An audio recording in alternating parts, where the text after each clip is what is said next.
I was called out to repair the lighthouse on the northern tip of the coast where I live, after a violent storm had knocked out the light's rotation mechanism. Normally, I would have finished the job in the day and headed back to town, but the weather took a turn for the worse that evening. By late afternoon, heavy fog had rolled in, visibility dropped to practically nothing, and the Coast Guard radioed that it was too dangerous to leave, which meant that I had no choice but to stay overnight inside of the lighthouse. The building itself was old but pretty sturdy, with a metal spiral staircase leading up to the lantern room. I spent the first hour checking the machinery and ensuring everything was functional. By the time that I finished, the fog had thickened, and the waves were crashing now like angry drums against the rocks below. That night, I noticed movement in the fog outside of the lighthouse windows too. At first, I thought it was sailors, maybe lost at sea, but the shapes were odd. Human-like, but they didn't move like normal people. They seemed to sort of like freeze in place on the jagged rocks, then raise their arms as if signaling. I grabbed my flashlight and climbed down to investigate, but when I got there, the rocks were empty. Every footprint in the sand that I thought that I saw as well led directly back to the lighthouse door, as if someone had walked backward or vanished mid-step almost. I'm really not sure what was happening there, but it was blowing an absolute gale now, and the rain was starting to come down really heavy too, so I tried to shake it off as just my imagination, or maybe the rain playing tricks with my own footsteps or something. I was tired and stressed from climbing stairs all day anyway, so that's what I put it down to. Turns out, though, that I ended up having to stay another night there, and the next night, the figures returned. This time they appeared closer, and some seemed to linger near the lower windows, almost like staring at me. I checked the perimeter and the cliffs again, but there was nothing, and I only ever caught them in my peripherals, so I wasn't even really sure if I was actually seeing anything. The rocks were slick though and uneven, impossible to traverse without leaving clear marks, and yet there were no footprints anywhere. By late afternoon, I started noticing signs though inside of the lighthouse, like small things at first. A tool slightly out of place, my raincoat draped over the railing instead of the hook, the coffee mug from the first day turned upside down on the counter, and then, at around 2 a.m., I swear to you that I heard soft, deliberate footsteps on the spiral stairs. My heart instantly began to race, and I was the only person in the building. I was sure of it. I quickly grabbed a tool nearby and I called out, "Hello, who's there?" But there was silence. Well, except for the echo of the waves outside. Slowly, I inched up to the staircase. At the top, my lantern room door was ajar, and I could see vague silhouettes reflected in the glass up there, shapes that looked like the figures that I had seen on the rocks, but taller, shadowed, and unblinking. When I opened the door, the room was empty, except for one of the old signal flags rolled up neatly on the floor, pointing at me. I didn't sleep that night. I just stayed sitting in the lantern room watching, flashlight in hand all night. Every now and then, too, a shadow would pass along the spiral staircase or a faint tapping would come from the walls, but whenever I turned, there was never anything there.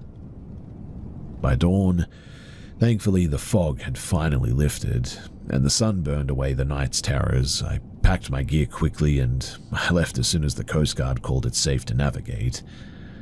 But even on the boat ride back, I kept glancing at the lighthouse through the mist, and from some angles it almost looked like figures were standing at the windows.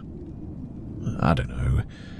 I've repaired a lot of things, even some other lighthouses since then, but I have not gone back to that one, and honestly, I hope and pray that I never have to.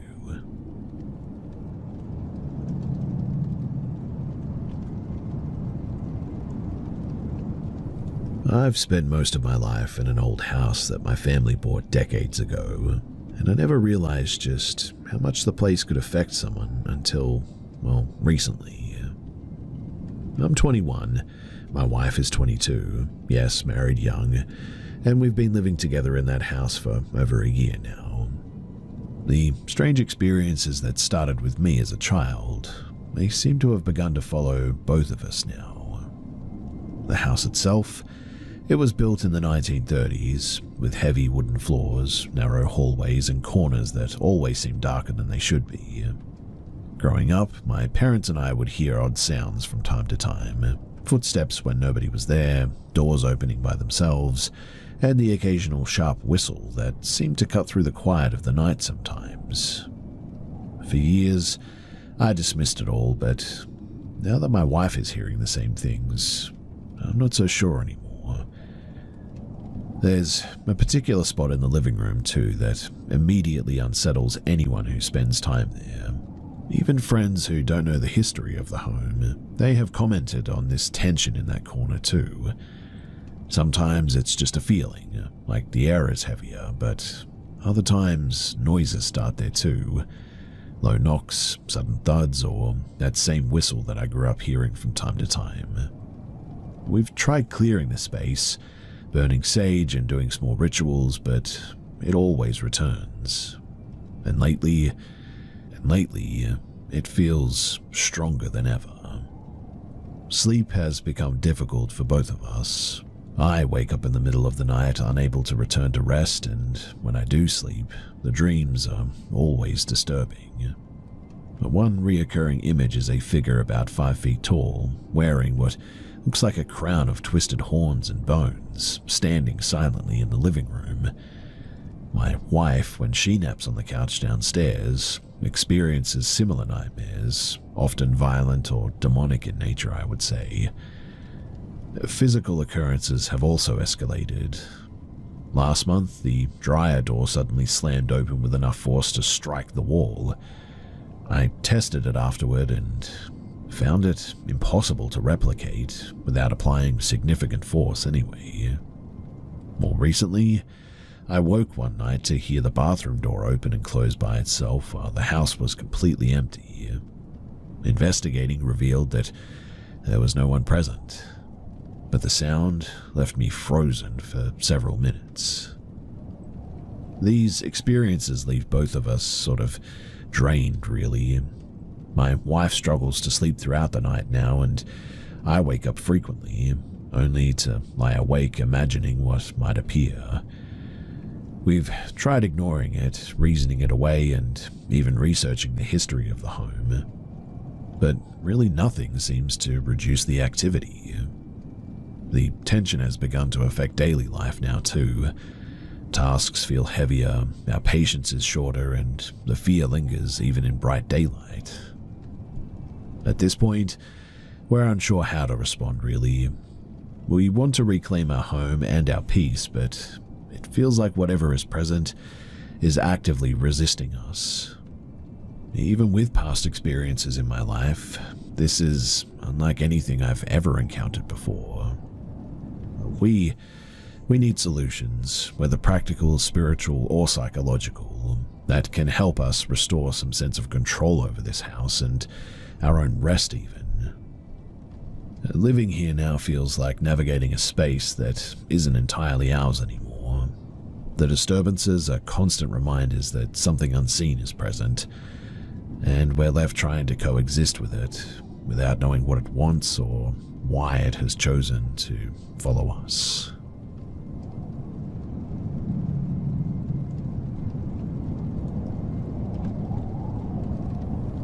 I still cannot tell if I overreacted or if that evening was one of those rare, sharp slices of danger that changes how you see the world.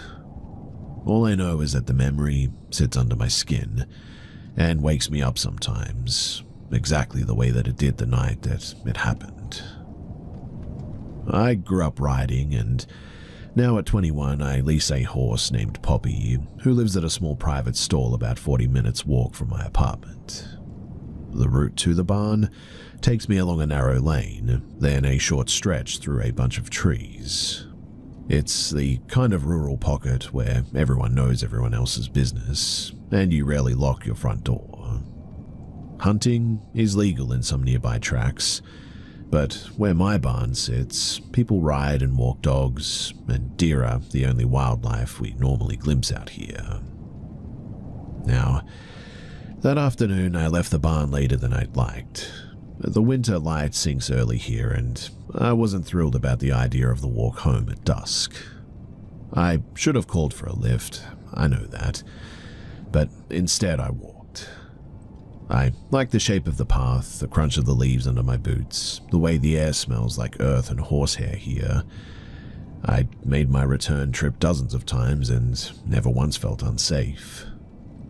Near the cluster of the cottages that mark the last stretch before the lane opens into a quiet road, that was where I saw him. He was sort of half hidden in a thick hedge by the house with a sagging porch.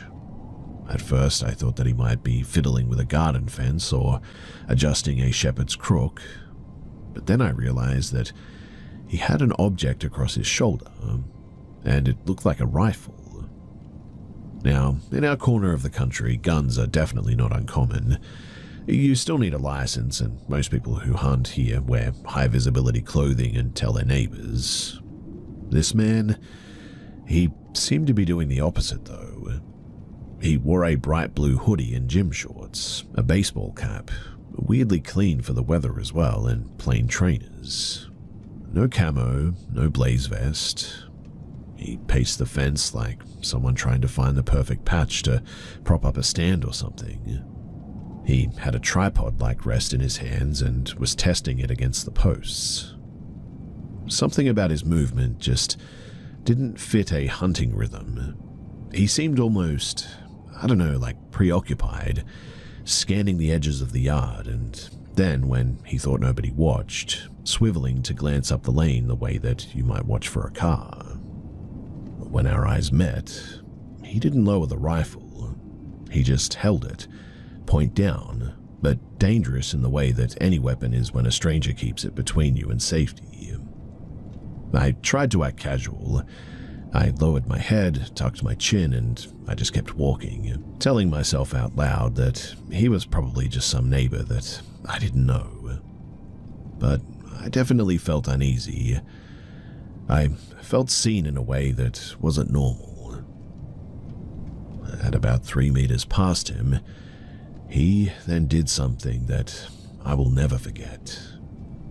He shifted the barrel so that it lined up with my back, and you could hear the distinct small click of a mechanism.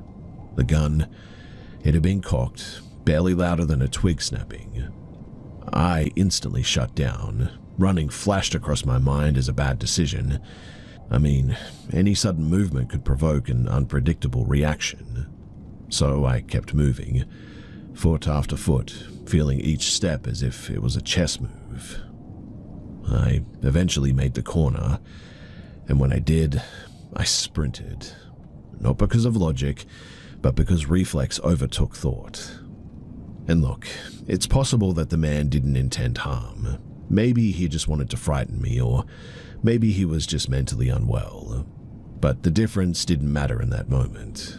I ran until my lungs burned, until Poppy's stable light flickered in the gloom, and I was finally inside of her stall, knees trembling, hugging the hay like it could stop the world from tilting. I must have sat there for an hour waiting for the adrenaline to ebb. By the time that I felt half sort of coherent, it was fully dark outside. The barn was quiet, no other riders, no engine noises. I debated calling someone, but my phone had hit one bar by the lane and the signal was patchy at best here. I felt exposed in a way that I had never really known before.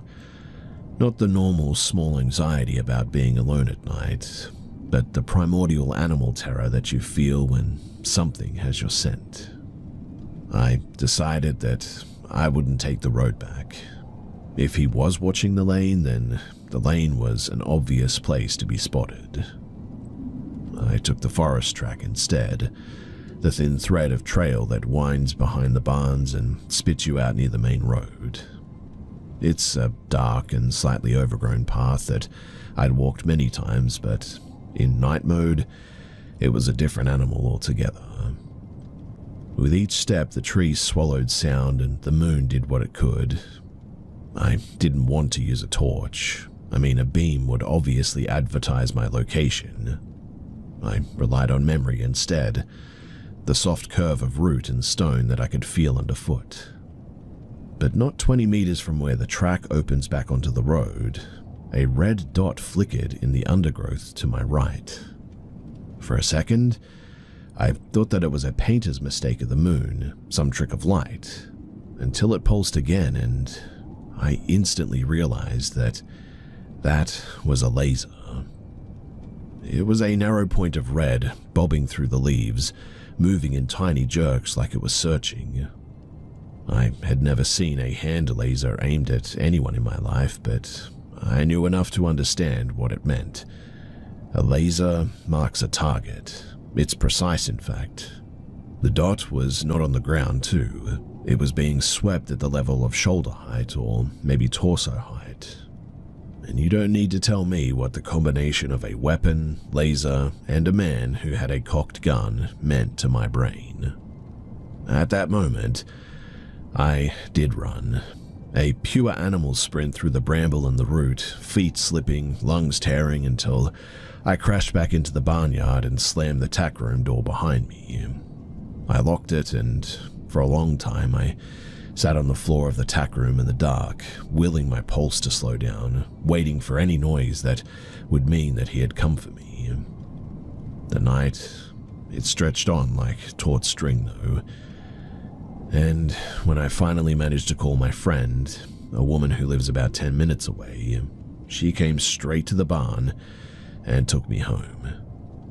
She kept looking at me with that expression that friends wear when they can't fix something but want to hold the pieces together anyway.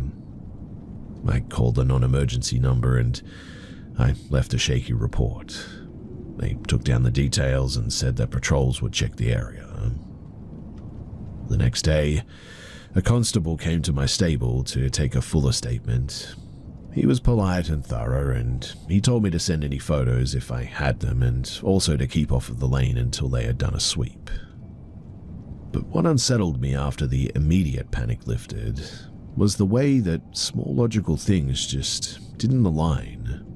Like, if this man intended to hunt or scare, why wear a hoodie and shorts? Why pace in front of a house where someone could come out? Most hunters aren't theatrical, they're practical. The entire scene felt deliberate, staged almost. Also, when I later walked the lane with a neighbor in daylight to try and reconstruct the route, we found footprints pressed into the soft ground near the hedge that weren't trainers' prints or heavy boot prints. They were narrow with the impression of a folded tool at the side. I cannot prove the prints belonged to the man that I saw, but they were there all the same. The cops, they did what they could. They pulled the footage from a couple of cottages' doorbell cameras, and the images showed a figure moving through the hedgerow at dusk.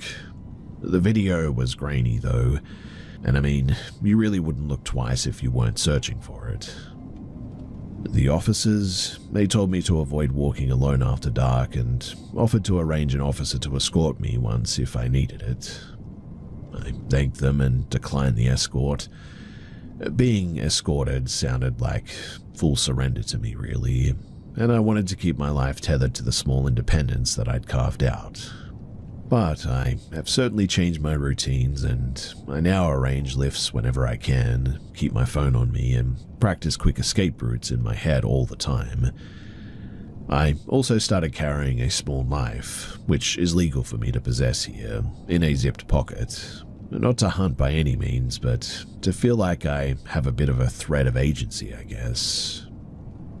Anyway, weeks passed and the constable never caught anyone. 2 neighbors reported seeing a sketchy man in the general area in the following month, and management at the cottages put up notices urging people to be vigilant. I let the barn owner know as well and paid extra to tack a bright lantern outside the stable door so I wouldn't have to cross the lane in dim light anymore.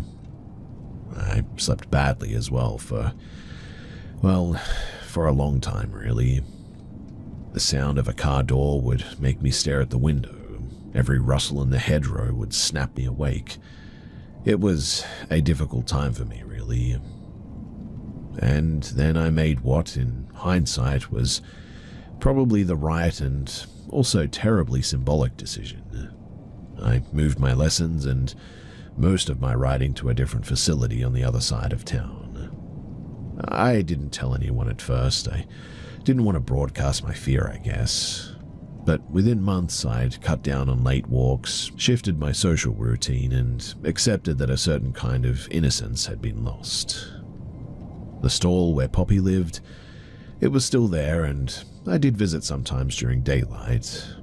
But the rhythm of my long solitary walks, they were certainly gone now. People tried to tell me later that maybe it was a hunter who got spooked, or maybe a person who fiddled with a rifle and panicked when he saw me. And maybe he never intended to pull the trigger.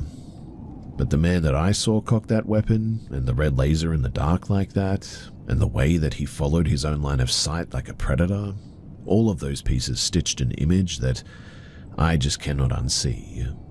And the fact that he might have also had a small folding knife in his pocket when somebody else later described a similar man, well, that little detail sits in my throat like a stone. I don't tell this story to frighten anyone. I tell it because it taught me something blunt. You can be the sort of person who believes in shared roads and friendly faces, and still be forced, overnight, into a state of constant calculation. And that is disorienting and downright frightening, really. So, if you ride or walk late, please don't assume the worst can't happen to you. Carry your phone charged, tell someone when you'll be back, and if any part of an encounter feels wrong, the clothes, the posture, a shiny dot on a bush, trust that first prick of fear, because mine, I'm pretty certain, kept me alive that night.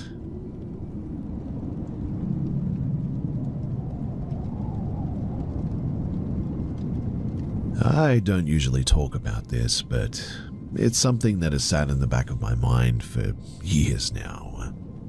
You see, I used to love traveling when I was younger, always chasing new places, new food, new faces. But one trip in particular made me rethink just how safe those carefree nights abroad really are.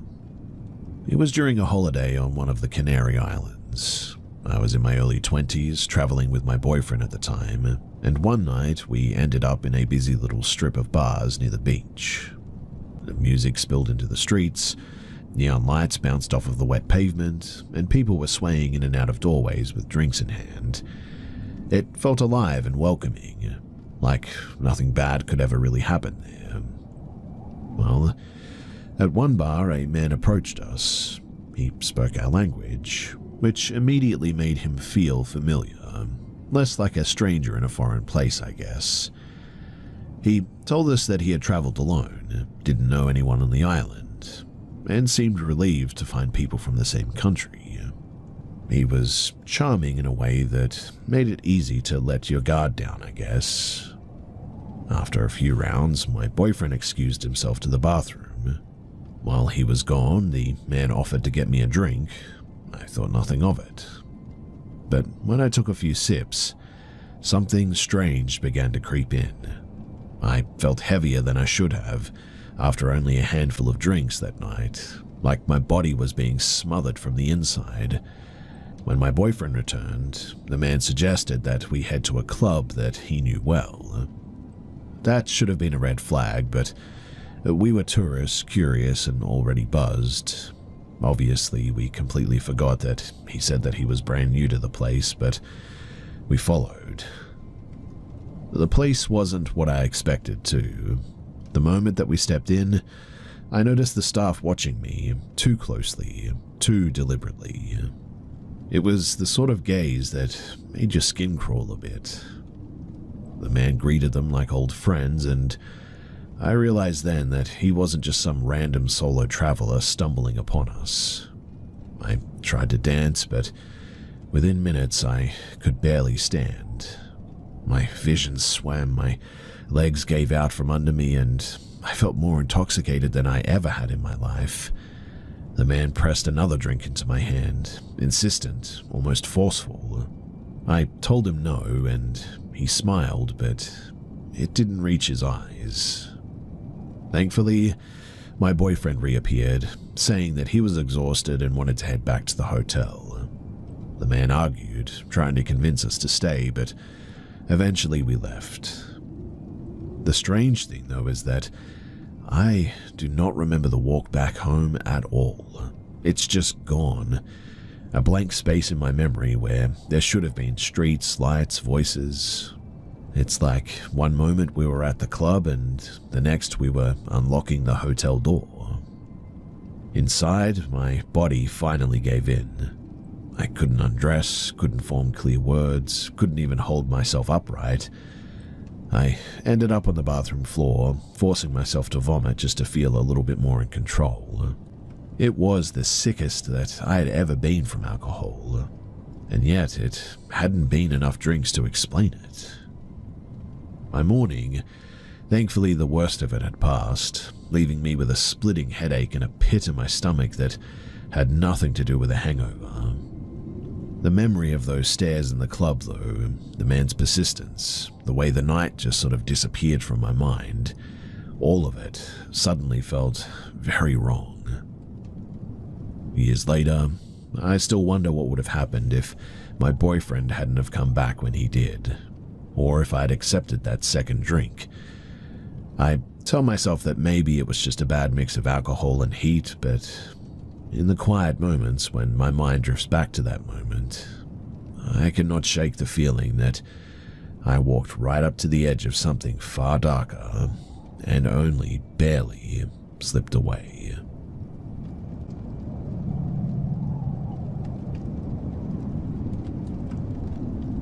There's one memory that I've carried with me for years that still makes my stomach knot whenever it comes back.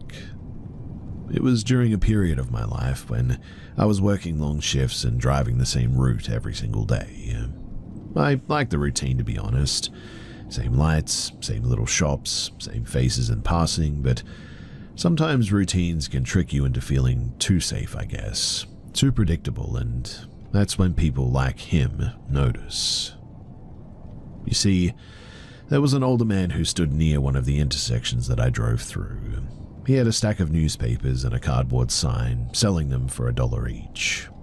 He looked tired, worn down by life, but nothing about him seemed threatening. Well, at first at least. I thought that he was just another man trying to make ends meet.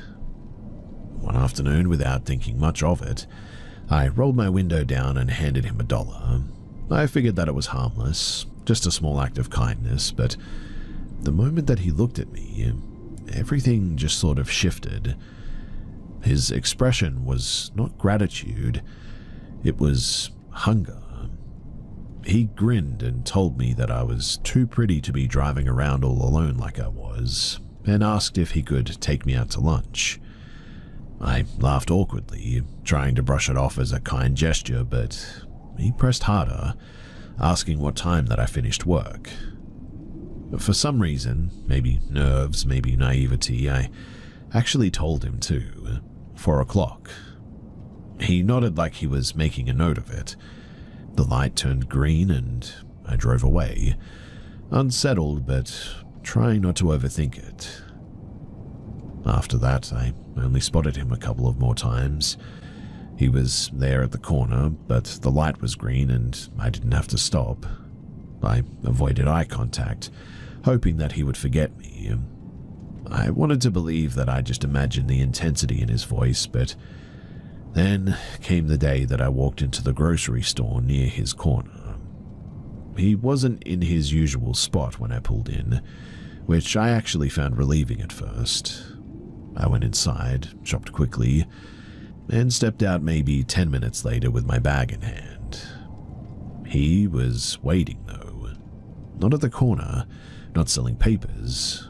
He was standing beside my car now. I froze, my mind racing back to that one brief moment that I told him my schedule. He knew which car was mine after a single encounter, and now he stood between me and the driver's side door, smiling, blocking the way seemingly, talking as if we'd known each other for years. He asked me again about dinner and about spending some real time together. I forced a polite refusal, saying that I was too focused on work and I didn't date anyone right now. That was when his smile faltered, just slightly, and he muttered something strange. "Don't tell your dad about me. I don't want to get in trouble." I didn't know what to say. I squeezed past him, heart hammering, locked my doors the second that I was inside, and drove away without looking back. For a while, he disappeared too. Days stretched into weeks, and I convinced myself that it was over. Maybe he'd just moved to another corner or something. I mean, maybe I had overreacted a bit. I wanted to believe that, badly. Then, his face appeared on the local news. His mugshot glared out from the screen instantly. He had been arrested for assaulting a girl just days after the parking lot incident, and the details made my blood run cold. He had violated parole by loitering near a school, the same school that sat across from the light where I used to see him. He had a history of targeting girls who looked young, apparently, and that was the moment that it clicked. He hadn't mistaken me for an adult. He had mistaken me for a teenager. And the only reason I wasn't the one in those reports was because of the timing. By some terrible coincidence, I was spared. Even now, I don't understand how a man like that was free at all, to be honest. He should have never been out, never been given another chance to wait at a corner for someone younger looking to drive by like me. But he was. And for weeks, he stood right there where my routine brought me, watching, waiting, deciding. I try not to think about what could have happened if the light had been red just one time, but it's difficult not to contemplate, well, all of that.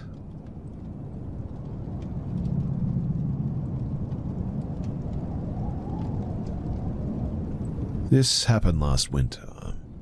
I was living in a narrow row house on a quiet street, the kind where people leave recycling bins out and you know the rhythm of every neighbor's car. I worked early shifts at a cafe, so by the time that midnight rolled around, I was usually asleep. At night, though, I was wide awake, listening to ambient noise tracks on my headphones, trying to wind down after a rush of customers. The knock, it came hard enough to rattle the paint on the front door. It wasn't a knock so much as a series of blunt bangs, but they were one after another, and it felt furious, urgent. Not the polite hello tap from a friend or something. For a second, I thought that somebody was pounding on my bedroom door, it was so loud, which just sits a few yards from the front hall, and my stomach dropped. I pulled my headphones off and froze. The bangs continued, steady and forceful. My first stupid thought was burglars don't bang like that. Then my brain ran every other scenario. Maybe it's neighbors, drunks, someone who needs help. My hand started shaking as I padded out of my room to the landing to listen. I obviously didn't open the door. Instead, I retreated and grabbed my phone, thumbed through contacts to find my partner's number, and then I stopped. He was at a friend's place that night and wouldn't answer. So I hovered over 911, my fingers trembling. I felt ridiculous. I mean, what if it was nothing? What if I was just overreacting? In the end, I didn't call, and instead I texted my mother downstairs. Somebody is banging on the front door. Do you know who that is? She came up a minute later, her slippers slapping the stair. We stood in the dark hallway and listened.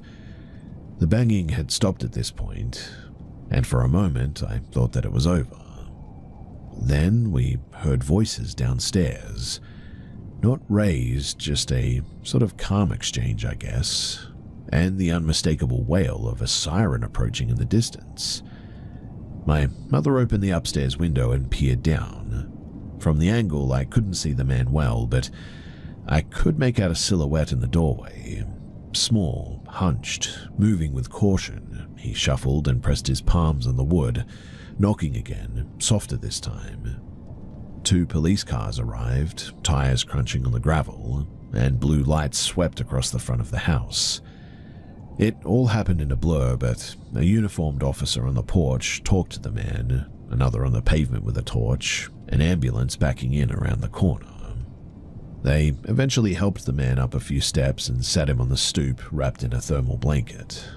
The police and the medics, they murmured to each other while my mother and I watched from the upstairs window. We couldn't see faces clearly, it was mostly silhouettes and quick gestures, but they put him on a stretcher and the medics explained in clipped voices that he had been confused and cold and couldn't remember his address. The officers thanked us for our patience and they loaded him into the ambulance. The police didn't interview us beyond a "did you see anything?" checked box sort of thing. Their focus seemed to be on the man and on getting him to hospital.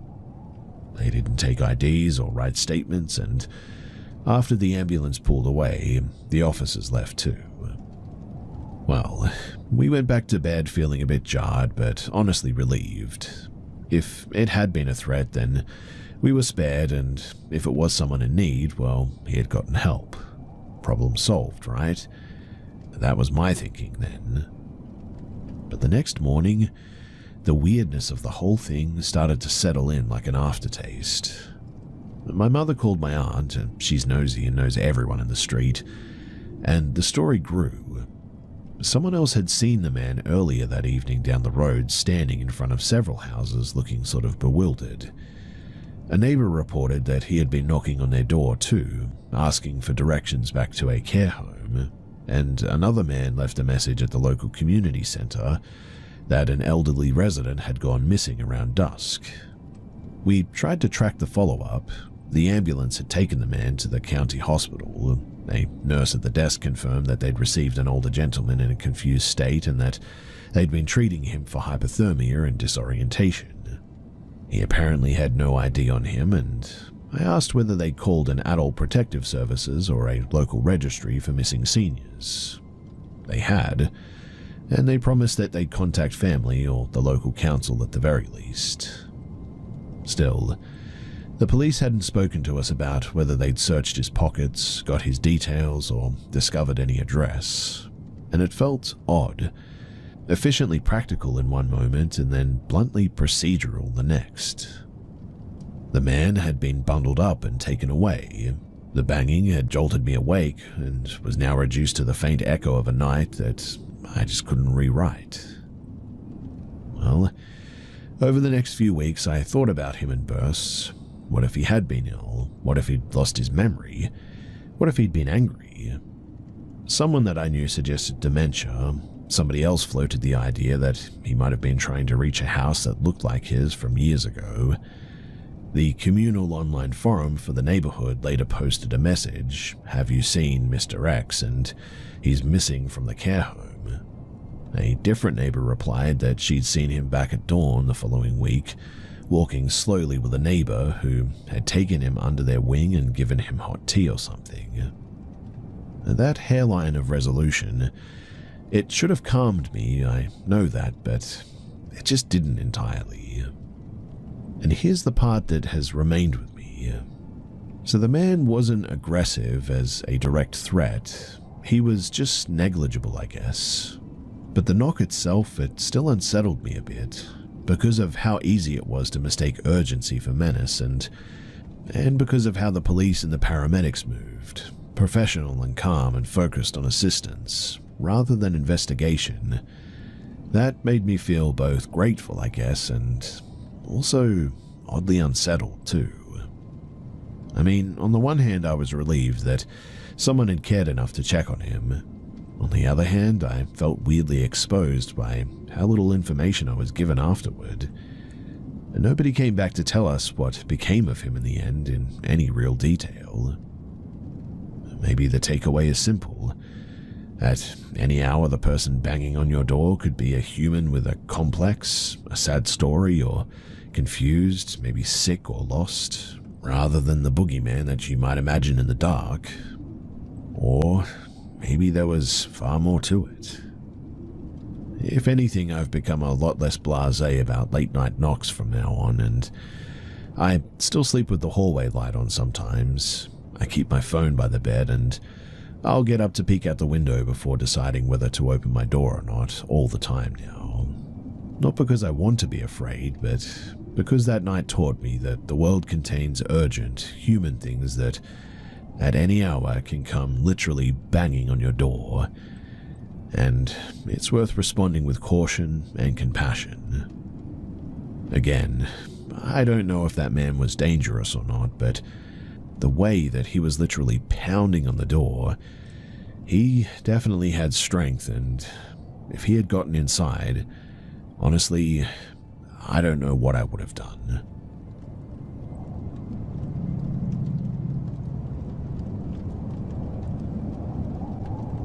When my dad, Elias, was young, his mother, Margaret, bought an old stone place out beyond the ridge, a crumbling two-story house with an attic that looked out over grazing fields.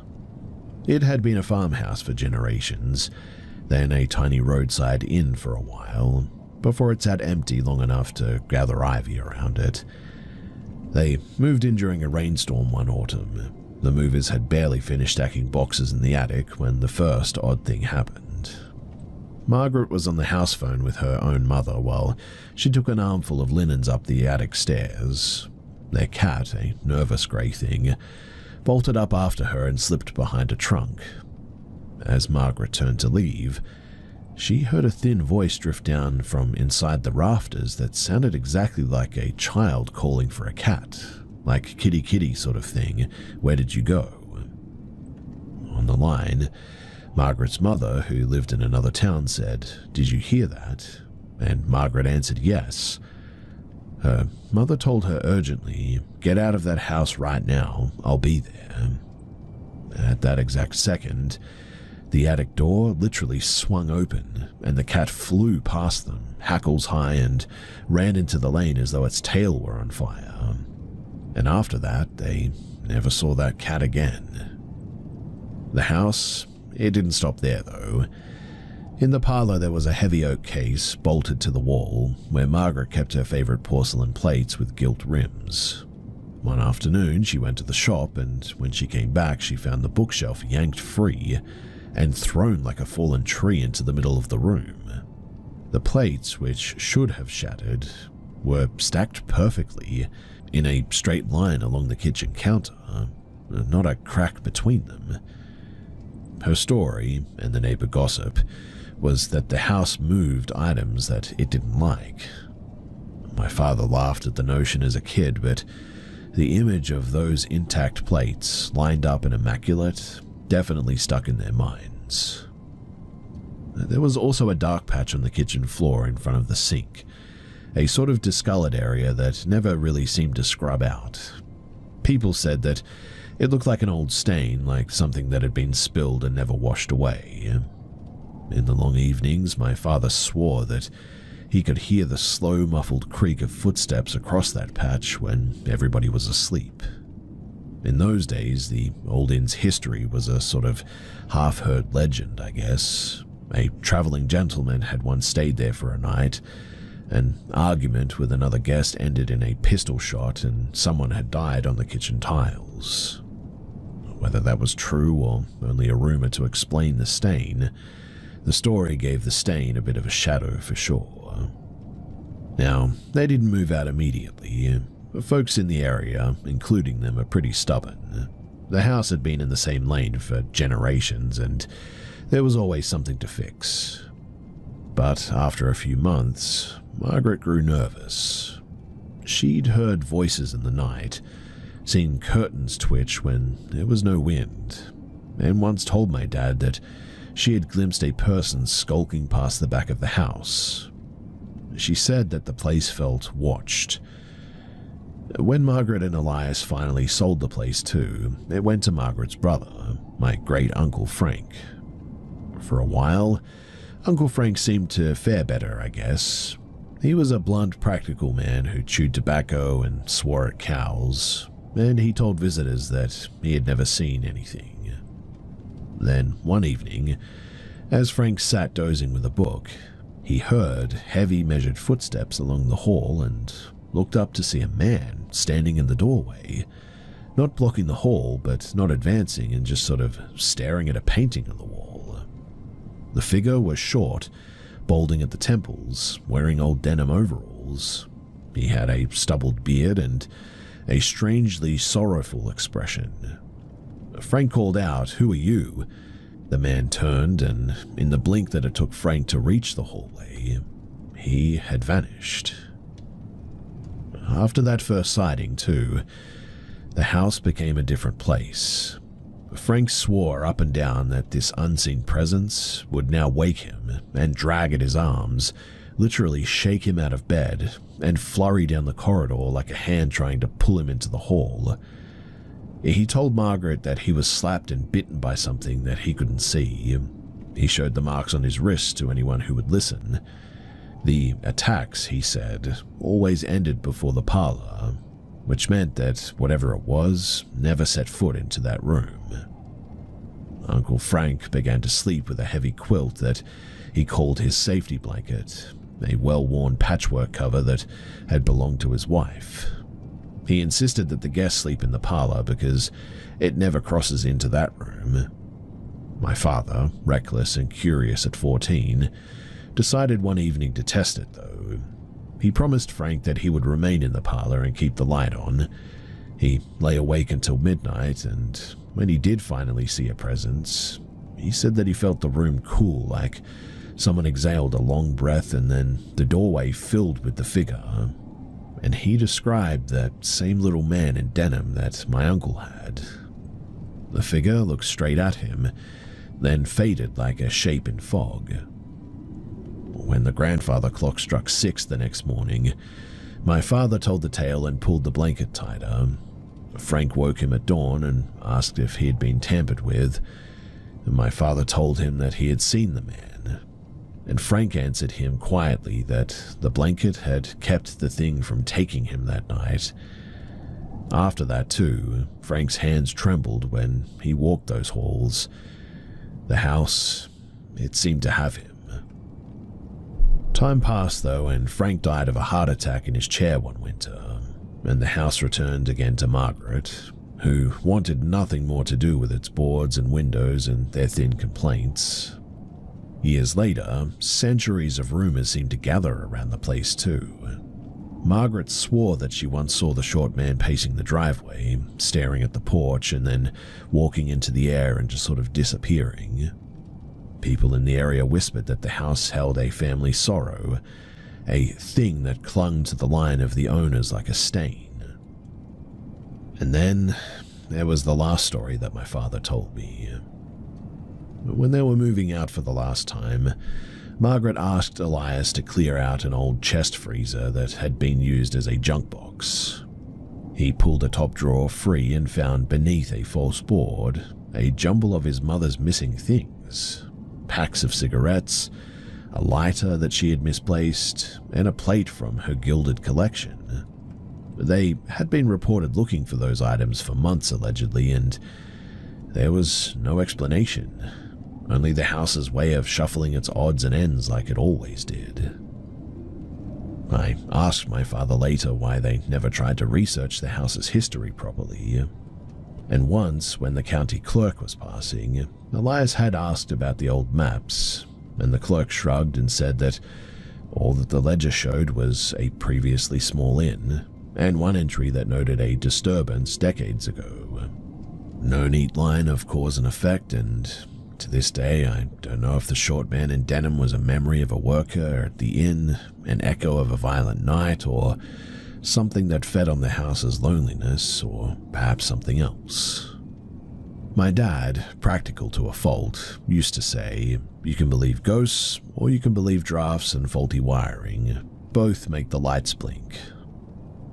The last time the family owned the place, Margaret decided that she had to seal it for good. It was a quiet, unceremonious ending.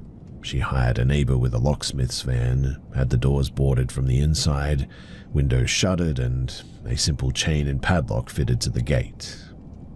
The family gathered in the parlor one last time, and they left a note with the local historical trust asking that the house be checked should anyone come snooping, and then they just walked away. I personally never lived in that house, but when I finally drove past that lane as an adult, the place looked smaller than every story had made it and more stubborn than any rumor.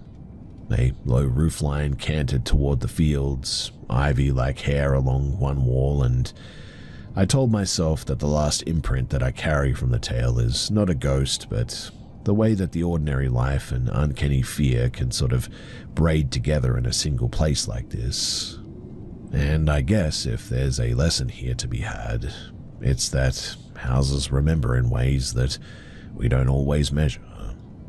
People leave things behind, plates, cigarettes, stories even, and sometimes those leftover things become the way that we talk about what we cannot otherwise explain.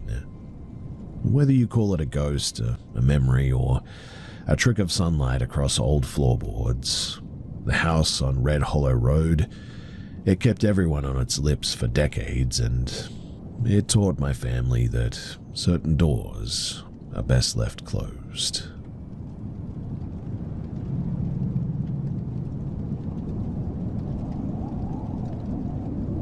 In late October of 2022, my girlfriend Mara had recently taken over managing a small wellness studio with her friend Talia. They handled everything themselves too, scheduling, social media, and client communication through a tablet that they used exclusively for the business. Now, with Halloween approaching, they decided to place a small memorial in the studio, not tied to any holiday, but simply to honor past clients and family members who had passed.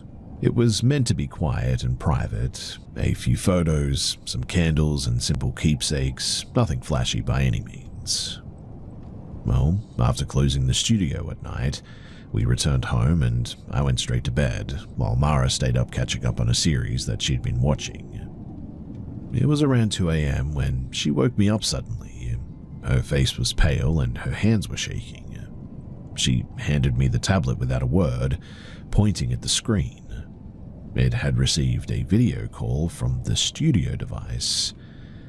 At first, she thought Talia might have accidentally made the call, but it was way too late, and Talia lived far away. When Mara answered, the screen showed only an empty room, dimly lit by a small lamp. She called out, but no one appeared. The device seemed to move slightly on its own, though, tilting as if someone or something was holding it. She immediately checked the security feed. The studio, though, was empty. Nothing had moved.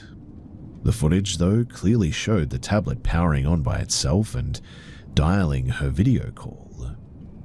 The device had a password, too, that only she and Talia knew. No one had entered the code either. Over the next few days, Mara tried to find a technical explanation for it. Glitches, software errors, even hacking. But really just nothing fit. When she told Talia, they both agreed to remove the memorial in the end. They avoided placing anything similar afterward, afraid of repeating the strange activity. Years later, the incident still lingers in our minds too. The studio remains open, but every time Mara walks past that corner of the room, she always pauses. We don't know if it was a coincidence or just a technical malfunction or something else entirely, but it definitely left a mark that neither of us could explain. Some nights she even jokes uneasily that the memorial may have drawn more attention than they first realized.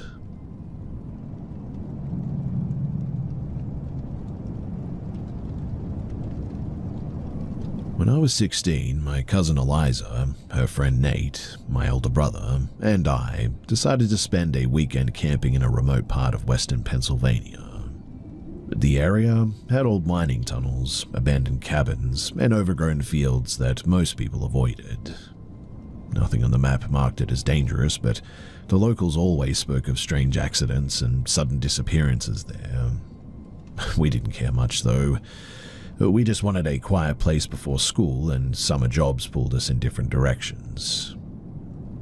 We arrived in the late afternoon on Friday, carrying gear and supplies for the weekend. We set up camp near a bend in a shallow creek.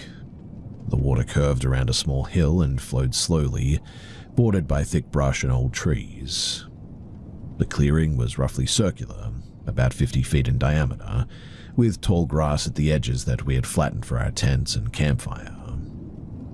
The first night was mostly uneventful. We cooked over a small fire, told stories, and went to sleep early.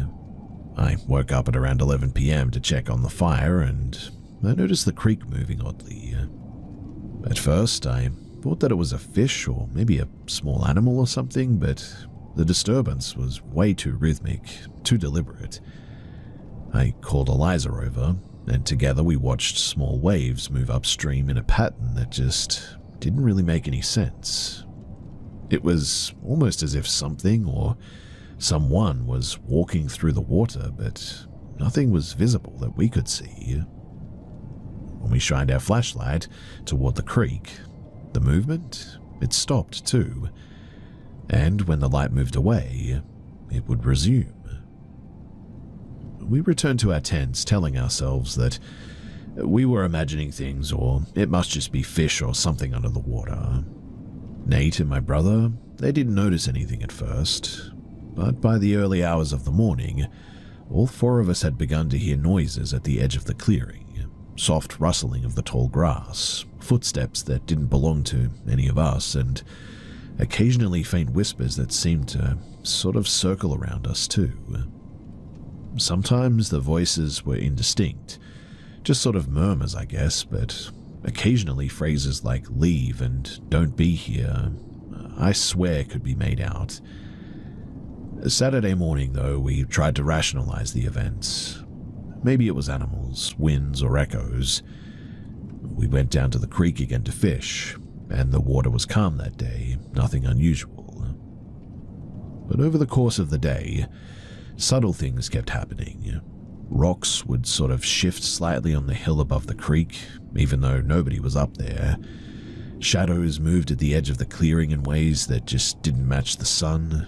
Items that we had left near the tents, like water bottles for instance, were sometimes found slightly out of place, though we all swore that we hadn't moved them. And so, as you can probably imagine, that evening the tension began to build.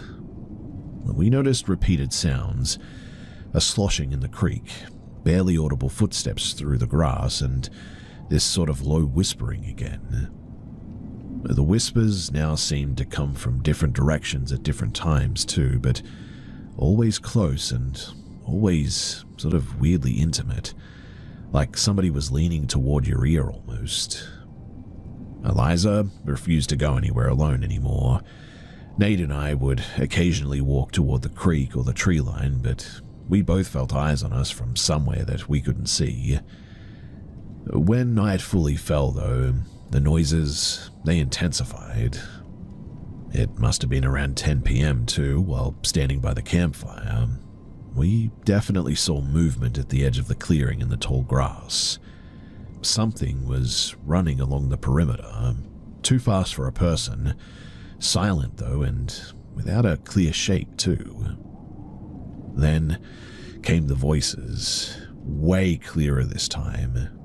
They were saying things like, "You shouldn't be here, leave now," and it wasn't like shouting or yelling. It was calm, direct, and it was like a person was there, unnervingly close, and they were just talking to us. That was when we saw it too. Across the clearing, a tall, dark figure leaned against the front of the ATV, but the lower half of it, it didn't look solid.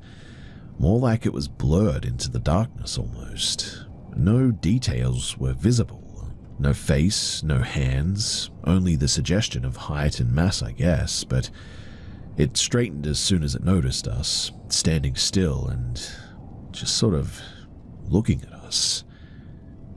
For several seconds, none of us could move. Then, Eliza screamed, breaking the paralysis. The figure moved swiftly, too, toward the old tunnels upstream and just disappeared. The ATV was sluggish to start, too, almost as if it was drained of, battery power or something. Once it started, though, we didn't wait. We jumped on and we drove out of there, and we didn't look back. The next morning, we tried to piece together what had happened. Over the next year, each of us experienced lingering effects, too, seemingly. I personally had trouble sleeping in dark rooms, imagining the movement where there was none. Eliza would avoid walking alone at night now. Nate started leaving lights on constantly, and my older brother seemed unaffected physically, but admitted to feeling uneasy whenever he was in the woods. We never did go back for our stuff, but over the next few years we heard from others who had been in that area about this place. Local hunters mentioned the same sensation of being watched, and strange phenomena near the creek in the tunnels was often spoken about.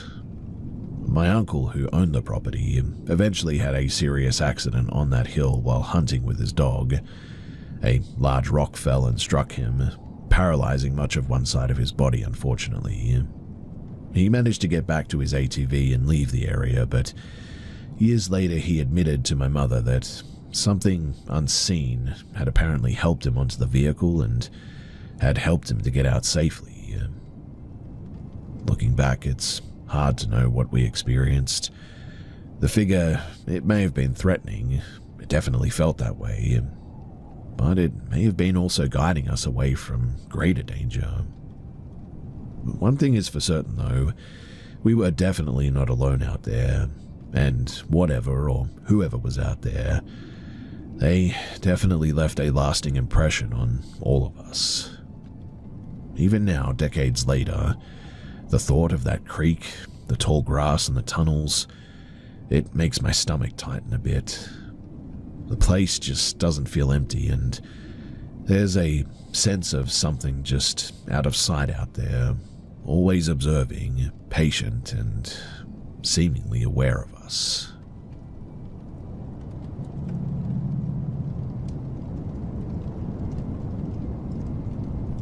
Several years ago, my friend Laura shared an experience from her time working night shifts at a small rural hospital. She was assigned to the late shift in a quiet wing, paired with another nurse, Simone. One of her patients, Mrs. Hargrove, was scheduled for a minor but delicate procedure, and Laura had been responsible for escorting her to the pre-op area and staying nearby until she was settled. Mrs. Hargrove was in her late 70s, soft-spoken but occasionally confused. She sometimes mistook Laura for a relative apparently, and clung to her hand for reassurance often. Laura, accustomed to these patients, found herself quietly guiding her, speaking calmly and holding her hand until the medical team was ready. Even after repeated reminders, Mrs. Hargrove would not let go immediately, though. The procedure ran longer than expected because of this, but she recovered without any complications. Now, that first night, Laura returned to her small on-call room after rounds, and she was a bit exhausted. She slept lightly, waking several times to noises from the hallway, doors clicking, the hum of medical equipment, but nothing too unusual. Well, around 2 a.m., she dreamt that she was walking through the hospital alone. The hallways were empty and dark, and she saw Mrs. Hargrove at the edge of the stairwell, leaning dangerously over the railing. Dark shapes clung to her legs, and Laura felt an overwhelming weight as she tried to pull her back. A low, layered voice whispered beside her, "Step back, let go." She woke sweating, her right wrist bruised as though somebody had grabbed it. Well, the next morning, Laura arrived early to her shift, unsettled but trying to ignore the previous night's dream. She checked on Mrs. Hargrove during the rounds. The patient was awake, alert, and calm. Laura stayed with her for a few minutes, talking quietly and holding her hand for reassurance. She noticed the small things too, the way Mrs. Hargrove's eyes tracked her movement, the way that she paused when Laura adjusted her blanket. Nothing felt abnormal, but Laura just could not shake the sense of being watched. Over the next few nights, Laura experienced small unsettling events too. She would hear faint whispers when walking through empty hallways, voices that sounded like staff but were not fully formed words. Equipment would beep unexpectedly. Curtains in patients' rooms would sway slightly, even though there was no draft. Laura also began noticing that Mrs. Hargrove seemed unusually aware of her presence, often following her with her eyes, even when nobody else was in the room. Simone, her night shift partner, started noticing the same patterns too. On their third night together, she mentioned having vivid dreams of patients in danger, often feeling unable to help them. Laura shared her own experiences, including the bruised wrist from the first night, and they began to speak quietly about the hospital's strange energy after hours, noting that certain rooms always felt colder, darker, or more oppressive than others. One night during rounds, Laura and Simone observed something unusual with Mrs. Hargrove too. Her vitals were stable, but her eyes followed an empty corner of the room. The small digital clock flickered, and that's when they noticed a shadow cross the wall that didn't match the patient or their movements. Laura's sense of tension grew suddenly, and she remained calm, only by staying near Mrs. Hargrove, but Simone held the other side of the bed, both trying to reassure themselves that the patient was safe. Weeks passed, and the stress began affecting both nurses. Simone's sleep became fragmented. She admitted to reoccurring dreams in which she failed to protect her patients. Laura noticed herself feeling anxious in areas of the hospital that she had worked in for years up to this point, without any concern. The hospital, once routine, now felt unpredictable, like it held unseen pressure. Eventually, Laura transferred to a different facility, leaving the quiet wing behind. Simone continued to work there, but increasingly struggled with mental health issues. Former colleagues reported that the vivid dreams continued for Simone, and she became withdrawn, haunted by the sense of responsibility for her patients, even outside of work. Mrs. Hargrove, well, she remained healthy, and Laura occasionally received notes or even some cards from her. Despite this, the memory of those nights stayed with Laura.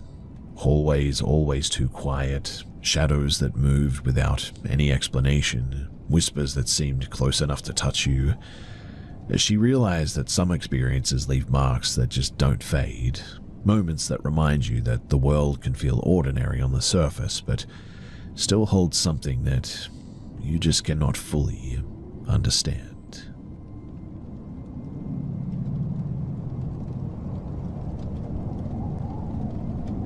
A friend of mine in Japan once told me about a summer job that he had that ended in a way that he still couldn't explain.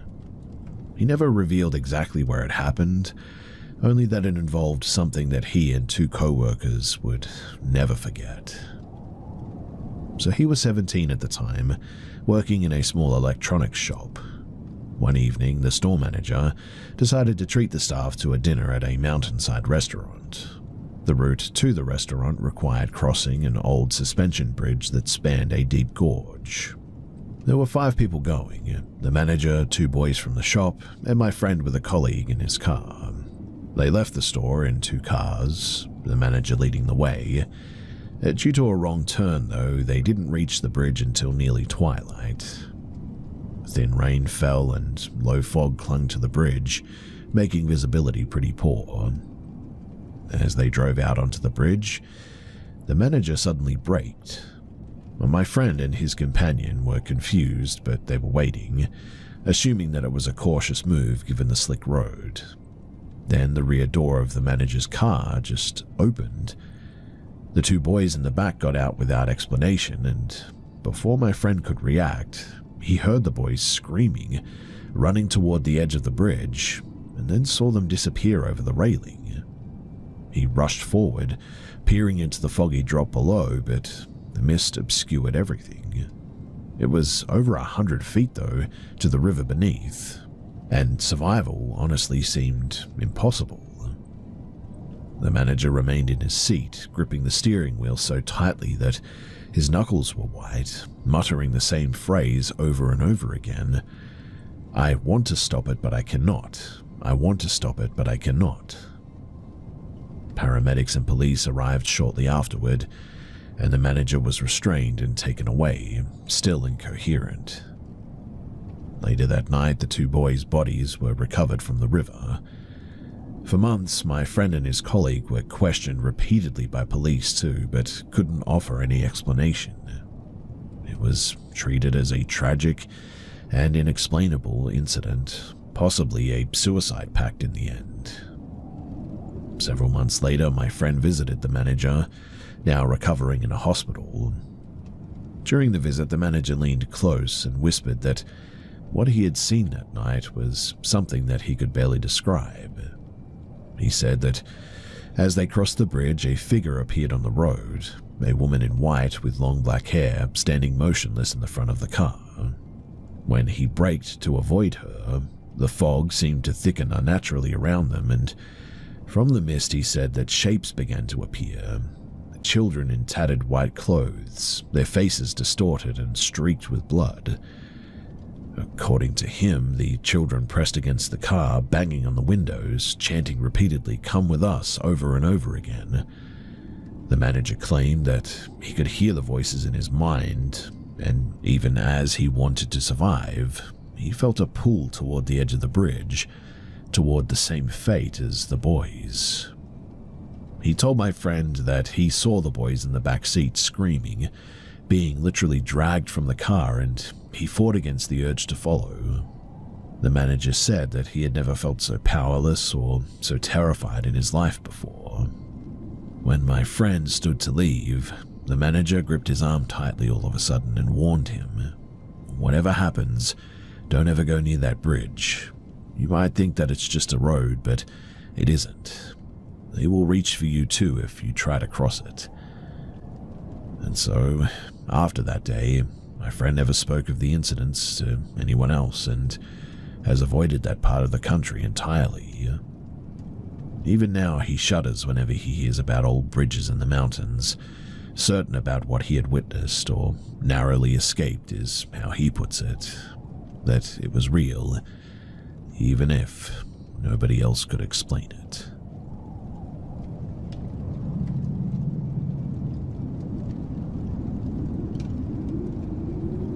A few years ago, I started noticing small things in my life that just didn't make any sense. At first, they seemed like coincidences, but over time they built into something that I just couldn't ignore anymore.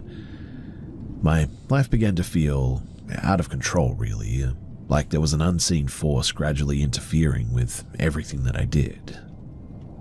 It all began around the same time that my dog, Max, developed serious kidney problems. He had always been independent, but during that period he became unusually clingy. He would follow me everywhere, refusing to be left alone. It felt like he almost knew like something was coming. By the end of that year, he had grown weaker and the quiet intensity of our connection became overwhelming. Soon after, strange incidences started happening in my apartment.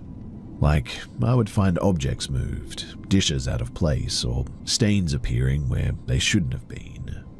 Appliances would make noises long after being turned off. Hair, dust, and even scraps of things that I just really couldn't identify seemed to appear and vanish on their own. Nothing I did too, cleaning, professional services, and even expensive pest and maintenance checks, changed anything. It was around the same time that I began experiencing physical changes too. My skin felt stretched, for a lack of a better term, and tense. My hair seemed to shift in color as well and texture overnight, and my fingers sometimes blackened or looked burned for no reason. I would wake up with marks on my body, but they were definitely not there before, and sometimes I even felt physically pulled, like gravity itself was pressing in sort of unusual ways. I also started having vivid dreams. In them, Max would act strangely too, barking at things that I couldn't see. And then sometimes I would see shadows in his room, moving even when the lights were on. Other times I felt entirely weighed down in my sleep, unable to move while an invisible presence pressed on my chest. One night, I woke up to find bruises on my hands, as if something had grabbed me. Life outside of the apartment was difficult too. I lost jobs and opportunities, friendships dissolved without explanation, and even routine tasks became, well, impossible. My attempts to clear the energy, church visits, professional cleansings, even spiritual practitioners, they were all ineffective. It felt like whatever this was, it just didn't want me to regain control. Looking back, though, I definitely noticed patterns too. Certain objects or spaces seemed to attract the disturbances more than others.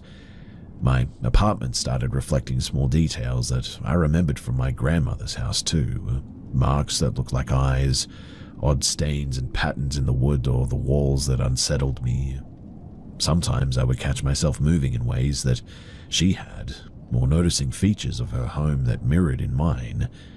Even after Max passed away, I would see the same bird that had been present near her house the days that she had died, watching from outside of my window. It reached a point where I genuinely felt trapped in my own body and even space.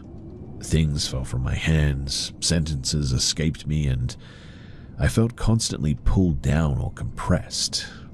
I know that sounds really weird, but genuinely that's how I felt.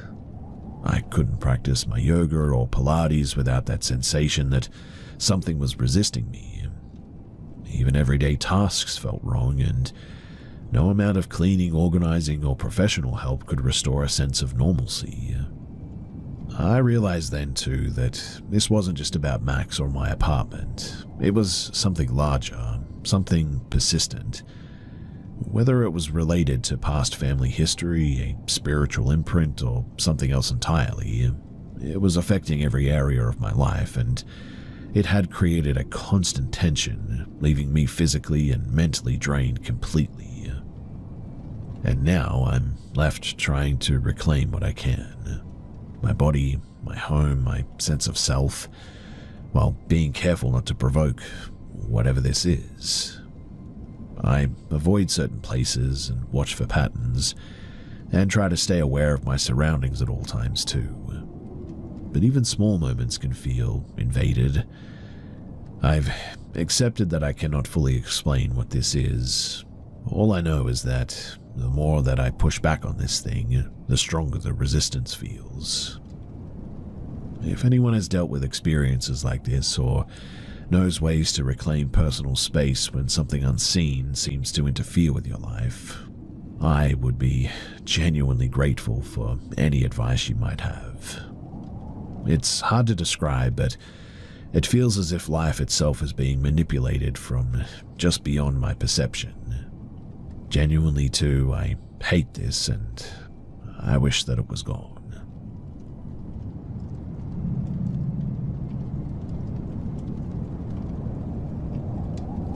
When I was 14, me and my two brothers and mum moved homes.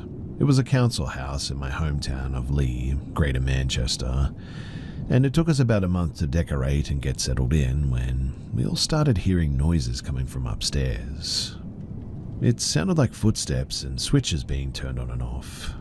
At the time, we had 3 cats and they were all very hesitant to go upstairs, and when we could hear the noises, the cats would sort of look up and follow the sound. If we picked any of the cats up to take them upstairs, they would always struggle with us and make it clear that they did not want to go up there.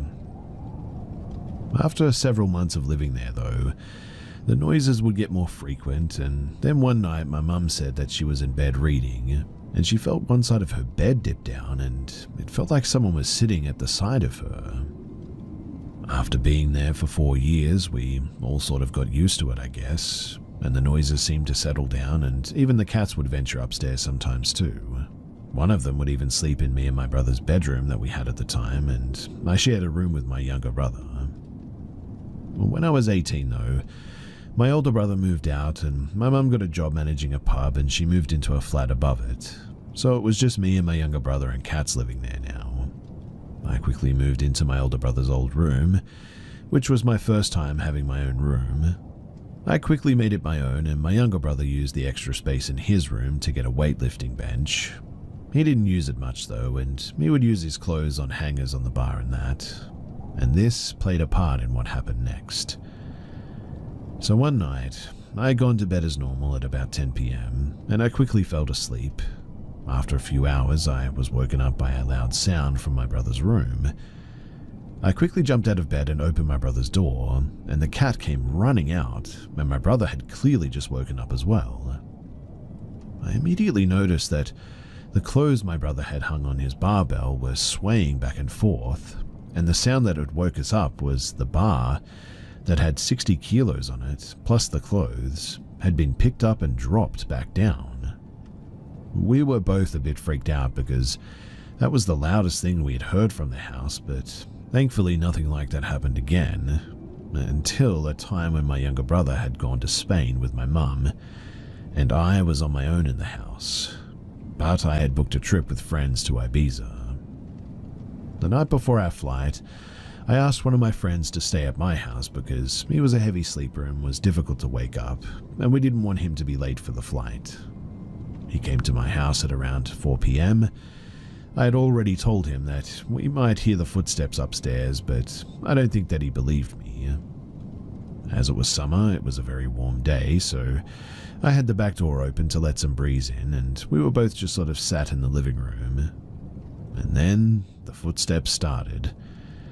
My friend knew that there was only us in the house because anybody else would have had to have walked past us to go upstairs. Then the footsteps got louder, a lot more than usual in fact, and then all of a sudden it sounded like a very large person was running down the stairs. Well, we both ran out of the house before whatever it was reached the bottom step. My friend refused to go back in, and I reluctantly went back in to get my passport and luggage and to feed the cats and leave them some water because my older brother would come back the next day to feed them until my younger brother came back too.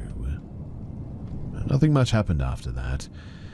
I speculate that whatever it was used to me and my brother's presence and didn't like new people in the house or something. About 2 years later, we moved out of that house and a new tenant moved in, and about 6 months later, the new tenant went into my mum's pub and asked if we experienced any strange things in the house. My mum ended up telling them the truth, but told them that it was harmless, it seemed anyway, and that they will get used to it.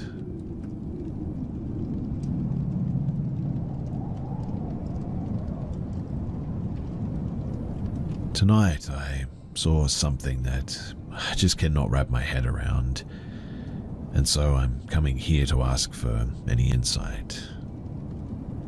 I have a dog, and we take him outside to a field across our small street so that he can do his business. There is a street light, therefore I didn't have a flashlight, but at the very outskirt of the light's radius, in my left peripheral, I saw something kind of move from left to the further left and looked at it.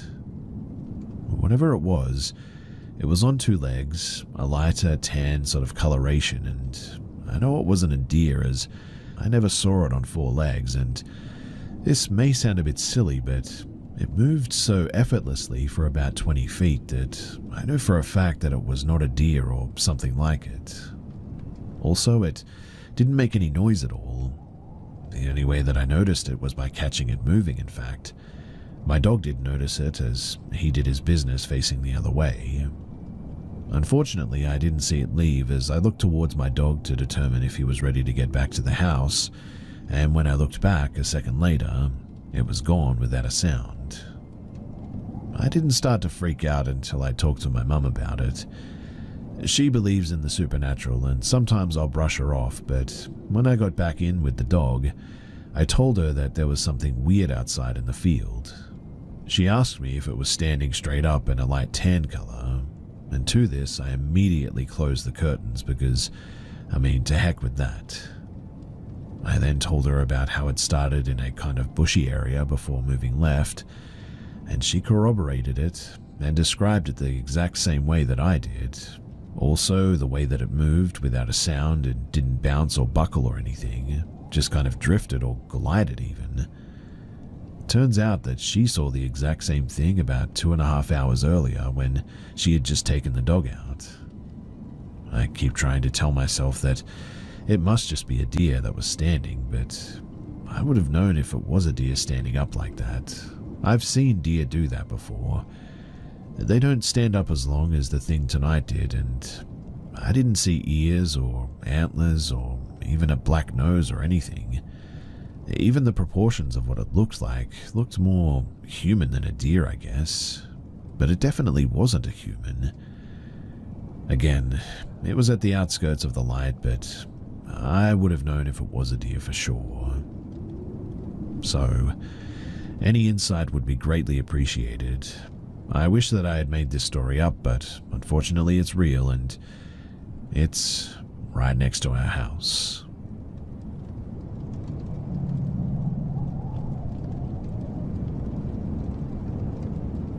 It's been 3 years since I moved from a quiet town to a big city. Initially, I slept at my grandparents' house after they both passed away, and then my family rented a corner. At first, there was nothing strange. Since I was little, I have been more sensitive when it comes to the supernatural. Still, there was nothing strange to begin with, until one day, I had a very strange dream. So one day, I dreamed that a child woke me up. A girl with extremely pale skin, a torn and dirty dress, black hair reaching her shoulders. Her skin was full of wounds though, and finally I noticed that she had no eyes. She asked me for help finding the remains of her body in random locations on my street and deserted locations. The dream, like I said, was strange, but I ignored it. After a while, though, I noticed that the smell of an extremely sweet perfume in the kitchen bothered my nose, and it became almost frequent. I know it's not anyone at home, too, because neither my mother nor I like sweet perfumes. And then my room was always the coldest in the house, the only one that was cold even in the heat, even with closed windows and the door closed too. I always thought that it was strange, but nothing very important until there was this day that I had sleep paralysis. My room that day smelled like rotten meat, as if something had been rotting there for centuries. The only thing that I can compare it to is it smelled like blood, rotten blood all over. I remember searching the entire room, but I could never find the source of the smell or where it was coming from. I looked, but there was nothing that I could tell, and then I ended up just giving up, turned the fan towards me to reduce the smell, and eventually I just fell asleep. In short though, I had sleep paralysis where I couldn't move. I remember feeling as if someone was enjoying seeing me suffering, as if there was someone outside of my field of vision laughing in my face. After I woke up, the smell lingered. One day I was playing video games at like 2 or 3 in the morning in the living room. My house has 2 floors, where the second is my parents' bedroom. I was playing a calm game at minimum volume, Detroit Became a Human, when out of nowhere, laughter and noises from 2 children running on the second floor startled me. I thought that they were watching a movie with children up there, and so I ignored it. But I noticed that the film that was playing was Harry Potter, and it was the last film too. I simply thought that it could have been a neighbor, but when I looked at the time, it was 3 a.m. Soon after, I heard one of them crying and running down the stairs quickly. I remember how I turned my head, hearing the little bare feet hitting the floor of the stairs. It was scary though, because when I looked, there was absolutely no one there. On another occasion, when I had my back to the door, I heard a little girl speak quietly, "Is anyone there?" And another moment was when someone did the sort of psst sound to me in my room. I've seen a woman with long black hair as well, tall and wearing a torn dress on the stairs. I thought that it was my mother at first, and so I called her, but it definitely was not my mother because she was in the kitchen. There was another time when I heard a boy call me, and I've had one other sleep paralysis. The smell of cigarettes and blood is always in my room, and quite honestly, I just don't know what to do about any of this.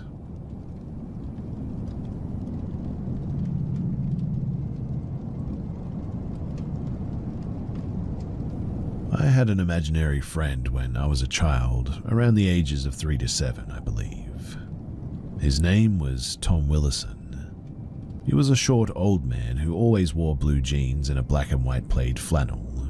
He was a farmer and only showed up to me when I was at my grandma's old farmhouse, built in the late 1800s. That house was definitely haunted. Everyone who has ever been in that house always had a bad feeling.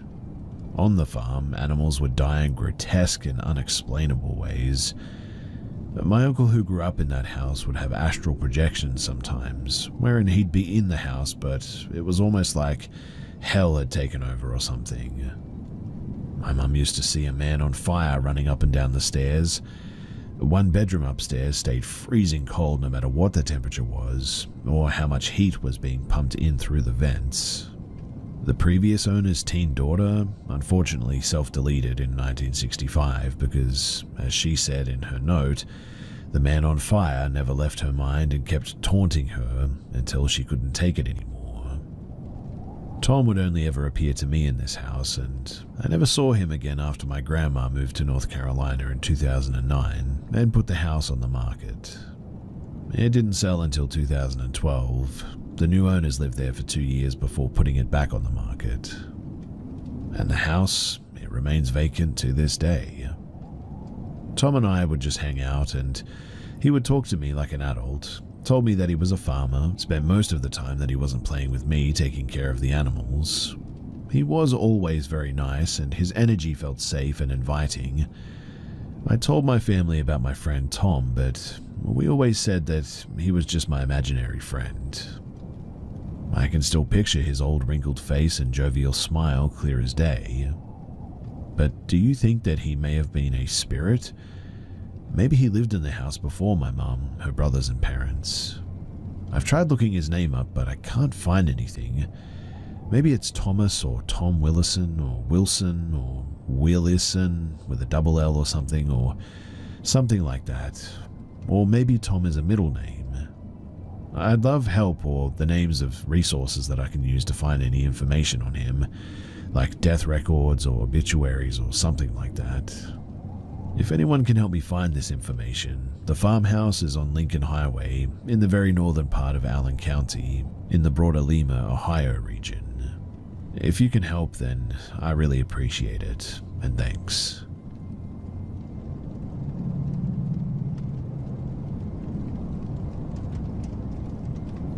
In early 2023, I was doing a training exercise in the woods of Fort Gregg Adams, formerly Lee, VA.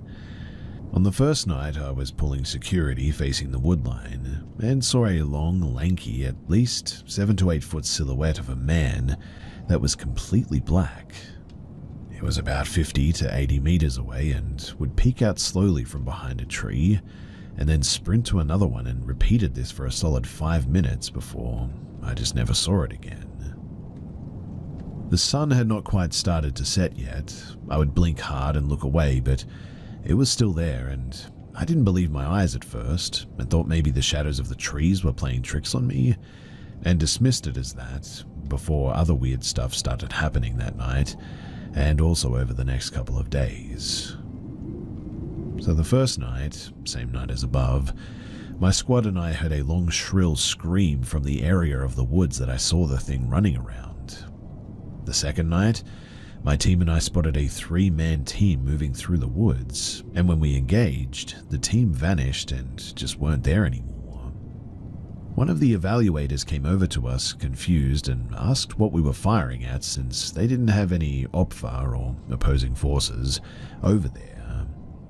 After we explained what we saw, he said that at least every other rotation that comes through sees a 3-man team in the woods in the same sector that we were pulling security in. On the third night, the OCs, or evaluators, were doing a roll call in the evening, and one of the evaluators that had left early in the day yelled, "It's me, I'm over here," from off in the woodline. I couldn't see anyone there. He had left hours ago, in fact. Needless to say, my team and I kept our sleeping bags pretty close together over those nights. It was a World War I training area, by the way. I'm really not sure if they were spirits or something related to Native American lore or what they were. But I wanted to know if anyone knows any more information about the area or what this actually could have been. If anyone else has had any experiences or had anything similar happen to them up at Greg Adams, then I would genuinely love to hear it.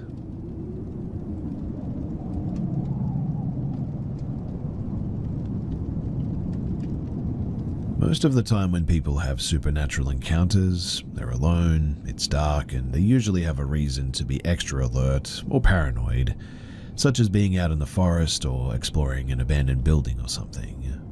I've even had some weird experiences myself, which I chalk up to my mind not processing things correctly. One experience, though, it stands out to me as a bit different. You see, 3 summers ago, I worked a job painting apartments. The painting company worked in crews where each crew of people would be assigned a different work site. I was the apartment crew lead, which is basically synonymous with manager.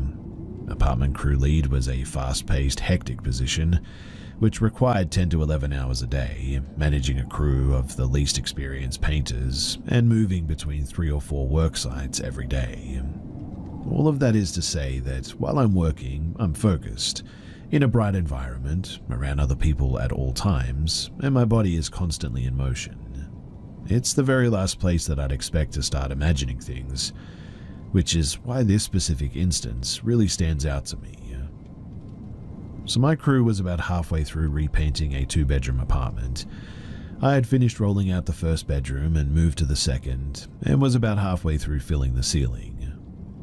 The first thing that I noticed, though, was the distinct, strong scent of vanilla. The paint that we use has no smell, and the primer that we use was PVC, which smells like apples, but we didn't need to use primer in that apartment, so I don't believe the smell was from any painting products. I've smelled vanilla randomly a couple of times in the past, so I assumed at first it could have been an olfactory hallucination, but it was the strongest one that I'd ever had. Anyway, about 15 seconds after I started smelling vanilla, my entire body was suddenly gripped with an almost paralyzing fear. All my hair stood on end. I could feel tears in my eyes, and my sinuses started swelling like I was going to cry or sneeze. My arms started shaking with fear so badly that I couldn't keep the roller steady, so I put it down in the bucket to rest for a bit. It felt like fight or flight, but I just couldn't really figure out what I was going to fight or where my body wanted to run. I turned around to leave the room, and as I turned around, I saw a painting rag drop to the floor a few feet behind me. From the speed at which it accelerated downwards, I think it had been dropped from around the height of my head, although I don't know if it had been floating or what, because all I saw was the fall. We use a lot of rags in apartments for cleaning the ends of like the 6-inch rollers, and they're made from old, cut-up pieces of t-shirts. It was pretty brief, but I definitely saw it falling, and it couldn't have been sitting on anything because the room was empty. So really, I just don't know how it even dropped. The next thing that I heard was a scraping originating from the closet. The closet doors had been taken off so I could see it was empty. The walls were textured with plaster, so it was a pretty distinct and erratic scraping sound. Whatever it was, it started in the closet area, and then one distinct scrape started traveling, coming towards me across the ceiling, and one started coming towards me across the wall. There were 100% different scrapes because I could hear two different scraping pitches between the ceiling and the wall, and in my mind it sounded like how I would imagine it would sound if someone had been walking while scraping their fingernails with one hand on the wall and one on the ceiling. Well, I didn't stick around. I left the room quickly, and the noise, fear, and the smell all stopped. But I still had a lot of residual adrenaline in my system, obviously. Talking with my two co-workers who were finishing painting the kitchen, they had also heard the scraping but didn't seem to notice it, as there's usually a lot of scraping and noise going on anyway. Weirdly enough, the 6-inch roller makes an almost identical noise when it's edging on a ceiling line. But we were painting ceilings that day, so we weren't edging ceilings at all, and it distinctly came from two different places. I'm pretty skeptical of ghosts or spirits or anything like that, but I just cannot for the life of me think of an explanation for it all. My only explanation is that I had hallucinated all of it somehow, but that just doesn't really explain the scraping. I don't have any mental illnesses or anything, and if you have any thoughts or explanations, then please do prove me wrong, because I would love to know that this isn't paranormal. Also, I haven't had anything similar since then, so I just really don't know what it was.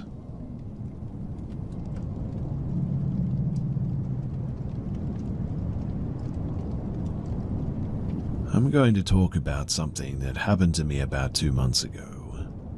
I was visiting my great-grandmother with my grandma, my great-aunt, and my big brother. We were having a crab dinner that night, something we all wanted to do for many years, but couldn't because it's expensive as heck here. But anyway, my brother and I were messing around in the basement where a room that we call the duck room is. The duck room has history, obviously. Everyone who has been in there, friends, family, strangers, have always been a bit put off by it. As kids, my siblings and cousins refused to step foot in there. The feeling has been discussed with many as dread or sadness and hostile at times. I personally have never believed in the paranormal, until later in this story, but something about this room was just so raw and almost living. 3 people had died in that same room, 2 family members in the same bed, and the previous owner even. Anyway, with that aside, this is what happened. So my brother and I wanted to send videos to our online friend group inside the room. We've talked about it for hours and they were curious. Of course, him and I started goofing around, and unfortunately it was a little bit disrespectful. We were pretending to be ghosts in a sort of joking manner, and while skip to later, him and I go back in there and start talking away, not about how creepy the room is or anything, but just chatting and feeling the weird feelings like we always do. I begin to look through the videos because one was pretty funny, and I noticed something strange. These dust-like particles are sort of flying around everywhere. We decide to check every other room, camera flash on, lights off. None of the other rooms had this, despite many of them never being cleaned out or having foot traffic even. I go back in the duck room to refilm, when suddenly every hair on my body just stands up. I feel highly uncomfortable and sort of scared, which is weird. I don't really get scared in this room, just uncomfortable. In any case, I run out and drag my brother in. I walk around the bed and pause. I stood there for a second, feeling more and more unsettled, when suddenly I feel fingers, genuine fingers, grab around the back of my head and yank me by the roots of my hair. My brother was on the complete opposite side of the room and asks, "What the heck was that?" I, of course, bolt out of there like I'm in the Olympics and begin to suddenly freak out. I told my brother what happened, and he confirmed it. He's not a liar, nor would he joke about me being touched or hurt in any way like this, and he said that he watched my head get pulled back and how I was very, very pale. I haven't stepped foot in that same room again since then, and I refuse to. After this encounter, I now believe in the paranormal. It's something that I've tried to believe in for many years, but up until this point, I just have had no evidence. But now, after this, I am definitely convinced.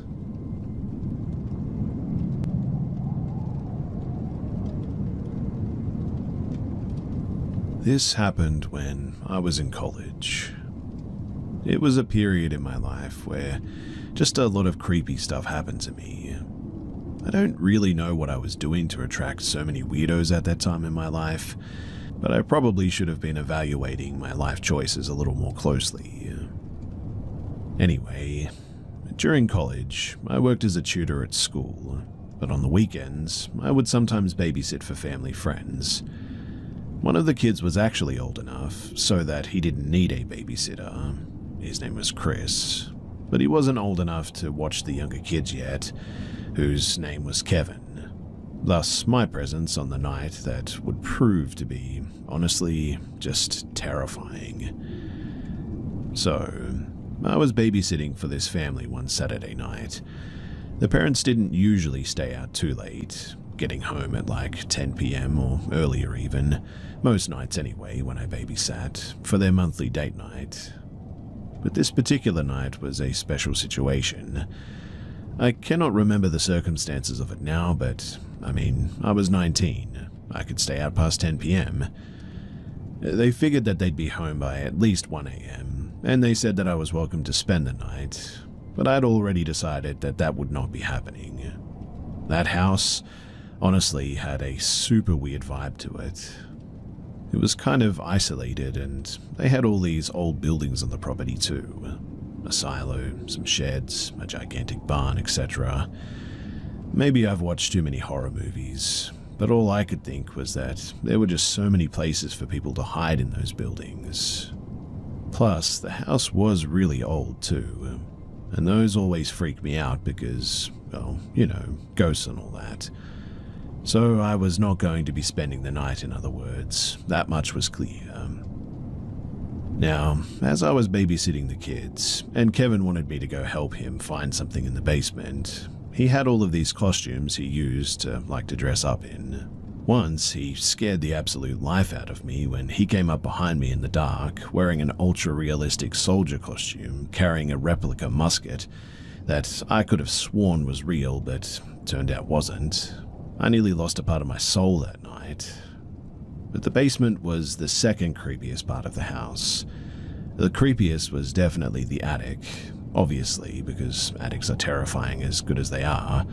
So if he would have asked me to go up there, it would have been a hard no. It wasn't fully finished, and it was really big with lots of corners and turns and hallways and stuff with a bunch of different rooms. It was actually my first time going beyond the stairway, and I kept thinking that if I had been aware of just how scary this basement was, there was no way in heck that I'd be babysitting in this house. But I, of course, didn't want to look like a wimp in front of the kids, so I went with Kevin to his costume area, which was kind of deep in the basement, because, well, of course it is. As we were looking for the costume, well, Kevin was looking, I was questioning my life choices that had led me to that moment. We heard weird noises that can only be described as footsteps, upstairs. At first, I just said that it must be Chris, but then Chris was just suddenly in the doorway, scaring the heck out of me. I had no idea where the heck he had come from, and he was like, "Hey, that's not me." I remember this moment vividly. The three of us standing near this closet filled with various costumes of various creepiness in this tiny room, in a super sketchy basement, listening to what we thought were footsteps upstairs. Well, this is how it's all gonna happen. This is how we die, I thought, weirdly kind of immediately at peace with it. But that only lasted a second before I thought, man, to heck with this, and I looked around for a weapon. This is where watching too many horror movies actually came in handy, I suppose. Of course, there really wasn't much around because I was in a child's playroom, and the rest of the basement had little within it, apart from like a washer and a dryer, which would make a pretty poor weapon, unless I could somehow push it onto someone, which seemed unlikely to happen in this particular situation. So in the end, I settled on this random crowbar that I found. Really, it was just lying on the floor and neither kid knew why. I cannot express how creepy this basement was, and anyway, I prepared to meet our fate while considering just how much of a risk I was willing to take to keep these kids safe. It was at this moment that I realized something too. The dog wasn't barking. The family had this golden retriever named Lily who would bark at, well, pretty much everything. And she was not barking. So I rationalized that the sounds were just noises of the old house, and that was normal. Plus, I realized when we heard the noises too that we weren't actually under the house itself based on the layout of the basement. We were sort of under a porch. So even if there was someone, it wasn't anyone in the actual house. It could have been, well, anyone really, a delivery driver being the most likely explanation. I felt a lot better about that after I thought about it, but you can bet your butt that I kept that crowbar right next to my side. Again, I say horror movies. They seriously prepared me for this type of situation, I think. So, the kids and I went upstairs, where we found Lily knocked out. Not like where someone knocked her out, she was just sort of zonked. Like she just jolted awake when I touched her because she'd been sleeping that soundly. I actually thought that she was dead at first because that was the way the night seemed to be going. Once upstairs though, I went to the porch and very cautiously opened the door to look for a possible package. It was winter, so it got dark early, meaning that it was feasible that a delivery driver would still be working after the sun went down, but naturally there was no package. I mean, of course there wasn't, right? I wouldn't be sharing this if this is how the story ended, but anyway, by this point, I was really stressed out, but the kids were pretty much over it. While they were playing video games, I was Googling the crime rates in this town, and all of a sudden Lily perked up and started barking like a maniac, and a second later I heard a knock on the door. Honestly, I just felt like I could not catch a break this night. So, with my crowbar in hand, I walked to the door, and I could see through the frosted window in the door that someone was indeed standing there. I couldn't make out their features, but somebody was definitely there. Since I'm not the brightest of all bulbs, I didn't open the door, but I did ask through the doorway who it was. The man on the other side of the door said that they had a pizza delivery. You probably already know what I'm about to say, but we didn't order pizza. This was before every kid had a cell phone, so the boys couldn't have ordered one either. Plus, they had been totally dead to the world while they played video games anyway. And if the parents had ordered pizza, they definitely would have told me. So naturally, I again was prepared to fight for my life. I gripped the crowbar and I told the guy that we hadn't ordered a pizza.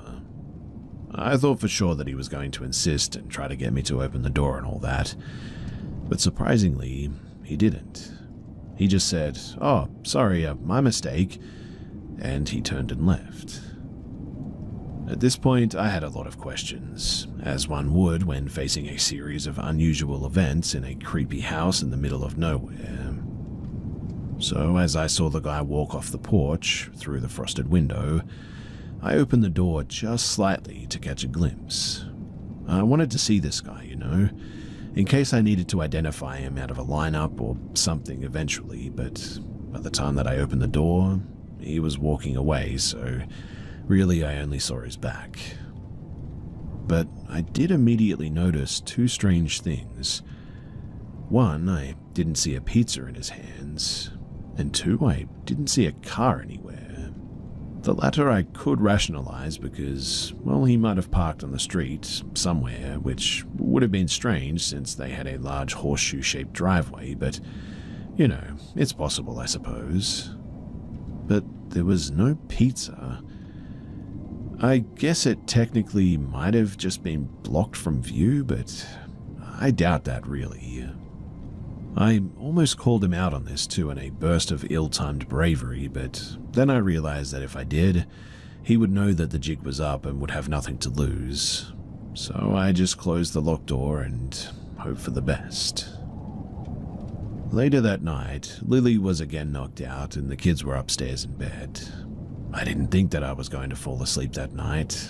I honestly was just sitting there with the crowbar in my hands on high alert, like I was about to be in a fight for my life. In hindsight, I suppose maybe it was a bit of an overreaction at this stage, but I wasn't going to be one of those idiots who dies because they underestimated a threat level.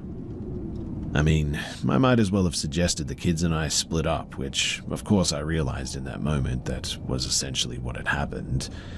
They wouldn't have been much help to me anyway, to be honest. Well, actually, Chris might have been because he was 14, as tall as I was, and could break a board with his fist. Maybe I should have kept him around, but anyway, eventually I did fall asleep for like half an hour, and I was awoken to the sound of an owl. I'm a really light sleeper, so either the owl hooting woke me up or else it was just a coincidence.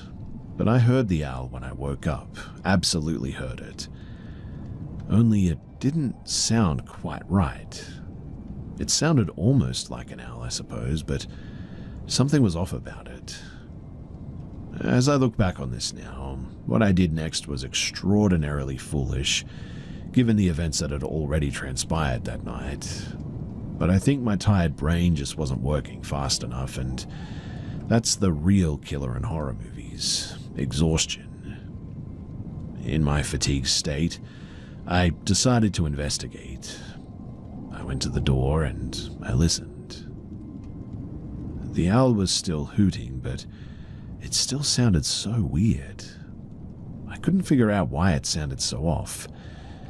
And then, this is when I did another stupid thing. I opened the door. With the door open, I could hear the owl a little bit better now, and I looked into the darkness, shining the light on my phone around. Given that this was early 2007, the light left a lot to be desired, but suddenly I heard the owl again. And honestly, I gasped because this is when it all came together. The hooting didn't sound like an actual owl. It sounded like someone, a human, imitating an owl. For real, even recalling it now with this story is giving me literal chills. Maybe it doesn't sound like a lot, but it was one of the truly terrifying experiences in my life. The moment where I realized all of this, my heart was about to jump out of my chest, and I still had the beam of light from my phone pointed into the darkness. And that was when I saw it reflected off of a set of eyes that were at the level of humans. Remember too that this was 2007, so that light was pretty terrible, which means the owner of said eyes was uncomfortably close. Though it was really dark outside, I couldn't make out anyone. I certainly was no longer tired, so I came to my senses, locked that door quickly, barricaded it with a chair, and retreated into the living room after checking all of the downstairs windows again. I also grabbed a big knife from the kitchen, like a Michael Myers style knife, because at this point, I legitimately thought that I might need it. I really contemplated calling the police, but I mean, what was I going to tell them? That something outside was making owl noises and had eyes? They'd be like, "That's an owl, you idiot," and then just probably hang up on me. So I just sat on the couch again, this time clutching the knife and the crowbar along with it. I tried not to think about all the horror stories that I'd read or seen, especially the ones involving well-meaning babysitters meeting gruesome ends. But unfortunately, I just was not successful. And I did not fall asleep again that night. Now, around midnight, the couple came home. I had texted them to kind of warn them without sounding like I had completely lost my shred of cool that I had left. which would have been an accurate way to read my text, I suppose. I just said that I thought that I had heard someone outside, so be careful when they got home. They were seemingly totally unbothered though, because they lived in some bizarro world where bad things just didn't ever happen to good people. They walked in nonchalantly while I put the knife away before they saw me clinging to it like a shipwreck victim clings to any piece of floating debris that they can find. And this is when they told me that they thought that they had heard someone outside a few nights ago because, of course, this wasn't something you would tell your babysitter beforehand. I mean, why would I need to know that, right? So I took my very well-earned money, ran to my car, and I just got out of there. Once I got home, it was then that I realized that I still had that crowbar, and I'm not gonna lie, I never brought it back. I mean, because of their critical omission of information, I lived what was very nearly an actual nightmare, so I reasoned to myself that I had earned that crowbar by doing that. This was definitely the end of my babysitting career, though. Only one other time did I ever babysit for them, and that was during a legit medical emergency one of the parents was having. Everything turned out fine in the end, luckily, but I mean, I just couldn't turn them down when they called me in such desperation. And nothing weird happened that night, thank the Lord, because I don't think that I would have had the mental capacity to deal with that again. But even all these years later, I do know one thing with absolute certainty. That was not an owl.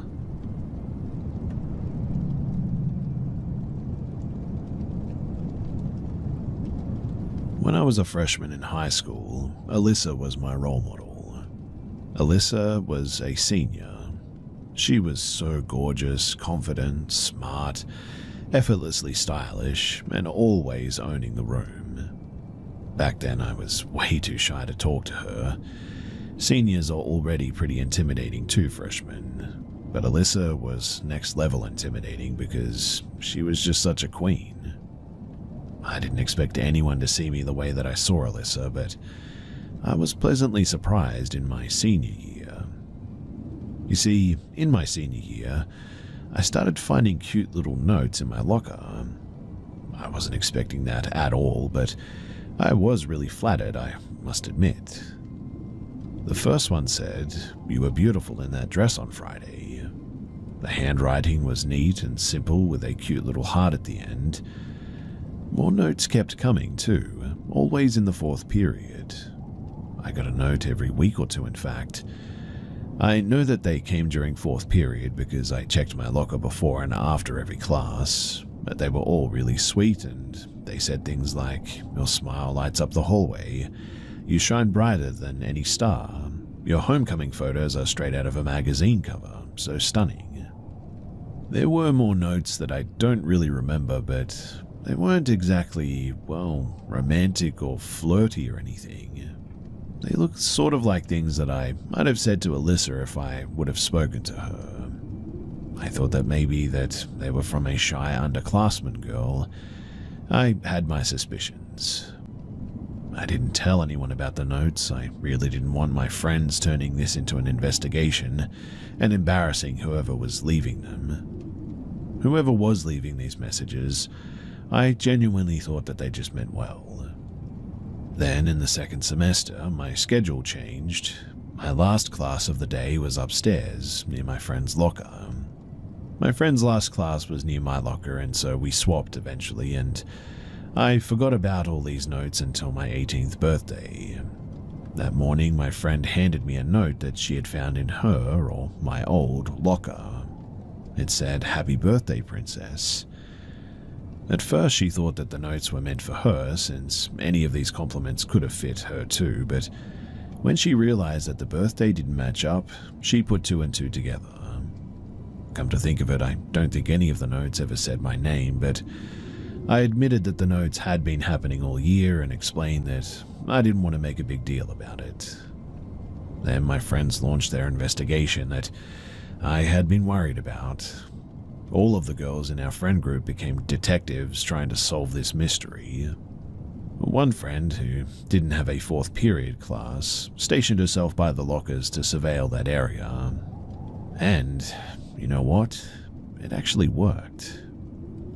But the notes, they weren't from a shy freshman or even from a boy at all. They were from a janitor, an older woman none of us knew. We all recognized her, but I didn't think any of us had ever talked to her before. And she had been leaving these notes for several months now, watching me closely enough to comment on my outfits, field hockey games, and even what I posted on Facebook. I saw her at the last field hockey game of the season as well.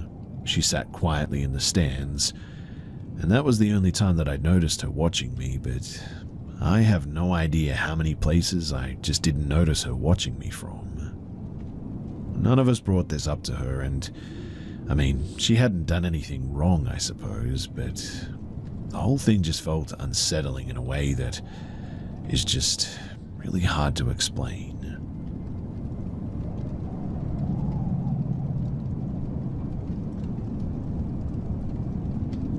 When I was younger, I would say about 7 to 9, I had a really strange paranormal experience that I fairly often think about, and have only been able to find one other person that had a similar experience my entire life. So one night after I had laid down to go to bed, I was still awake, and when all of a sudden everything around me started shaking or vibrating to an extreme extent. When I say everything, I also mean my bed and myself were shaking and vibrating too. Then after about 4 seconds of this shaking, I look out in front of me. I was laying on my left side and my bedroom was in my living room, so I was looking into the dining room or the kitchen area. And there was this shadow creature. He was completely two-dimensional and had the appearance of a typical demon, other than the fact that he was short, I guess. But he had short horns that stuck out from the side of his head that curved upwards, a round head, and I vaguely remember claws as well. While I see him, the shaking is still going on with the extremity that it started with, and the figure starts walking towards me. I say walking, but it wasn't smooth, uninterrupted steps like a person would take. The best way that I can describe it, it was like sort of glitch walking.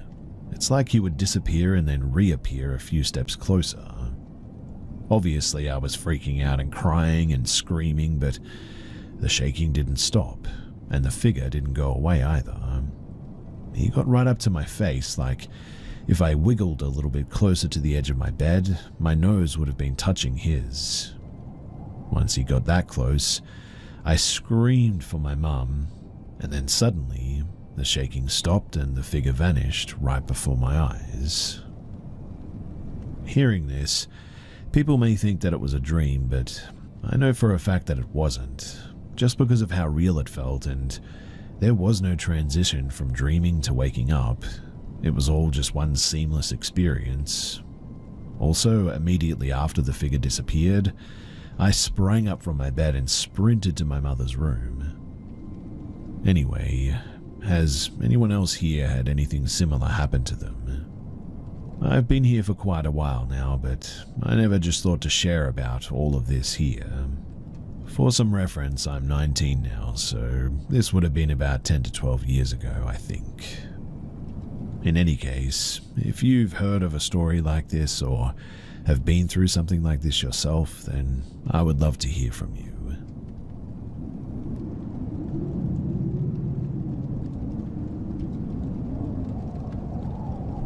When I was around 13, I was listening to the Sunday Song Radio Countdown on KDWB. It usually lasted an hour, started at 8 p.m. and ended at 9 p.m., which then the nightly DJ house remix music would then play until about 12 in the morning. I was using this time to, just read some chapters of my assigned book for English class. This was before I had a cell phone, and it wasn't daylight savings time, so I was using the clocks on my stereo and my alarm clock, both set pretty accurately, consistently, so there was never any issues with the clocks that I was using being off time. I listened to the songs, which I cannot remember all of them, but I remember the number one song was Justin Timberlake's Rock Your Body. When the song finished, I put a bookmark on my page and I went to use the restroom, brush my teeth, before I changed for bed. I didn't turn off the radio as I liked the DJ stuff, so when I came back, I expected to hear house music. However, I didn't. Instead, it was Ryan Seacrest's voice starting off the countdown again. I was a bit confused, but shrugged. And when listening to radio last-minute replays weren't uncommon, but the time on the stereo caught my eye. 8 p.m. The time on my alarm clock read the same, and I listened to the first song, and it was the same number 10 that I had just listened to an hour ago. I went upstairs to look at the clocks, and the chance perhaps my clocks were wrong or something. But no, they read the same time. I was slightly freaked out by this, and to be honest, I still kind of am. I went to my father's office, asked what time he read on his wristwatch, and it was the same time. I then asked my dad if he saw the clocks doing anything weird, and he gave me a weird look and said no. I went back up to my room and re-listened to the entire countdown, and there was nothing different at all. I was also very much a nerdy, dorky, goody-two-shoes teen, so I wasn't under the influence of anything, nor took any substances at that age. I wasn't asleep, I was reading, so basically I was just reliving an hour of my life somehow. When 9 p.m. came around and the DJ music started playing, I went to my dad and tried to explain as best as I could what had just happened. My father was open-minded to these sorts of things and loved science that dealt with space and time, etc. He just chuckled and said that I probably wasn't paying attention to the time and was very engrossed within my book, and maybe thought that it was earlier than I thought that it was. But how would that explain the songs? You have to understand before streaming that if you loved music, you knew the schedule of the stations. At the time, they would only do replays during the weekdays, not on weekends. However, it was obvious that my dad didn't think that it was anything weird. It just felt like, when I left the bathroom and came back, that time sort of, reset. I think about this a lot, and I'm here because I'm wondering what you guys all think about this. It wasn't eventful, I guess you could say, nor did I feel any physical symptoms. I didn't have any major family events besides the typical toxic family dysfunction that we usually had as we grow up. I wish that I could remember more from that moment, but in any case, let me know what you guys think, because the whole thing has just really never sat with me very well.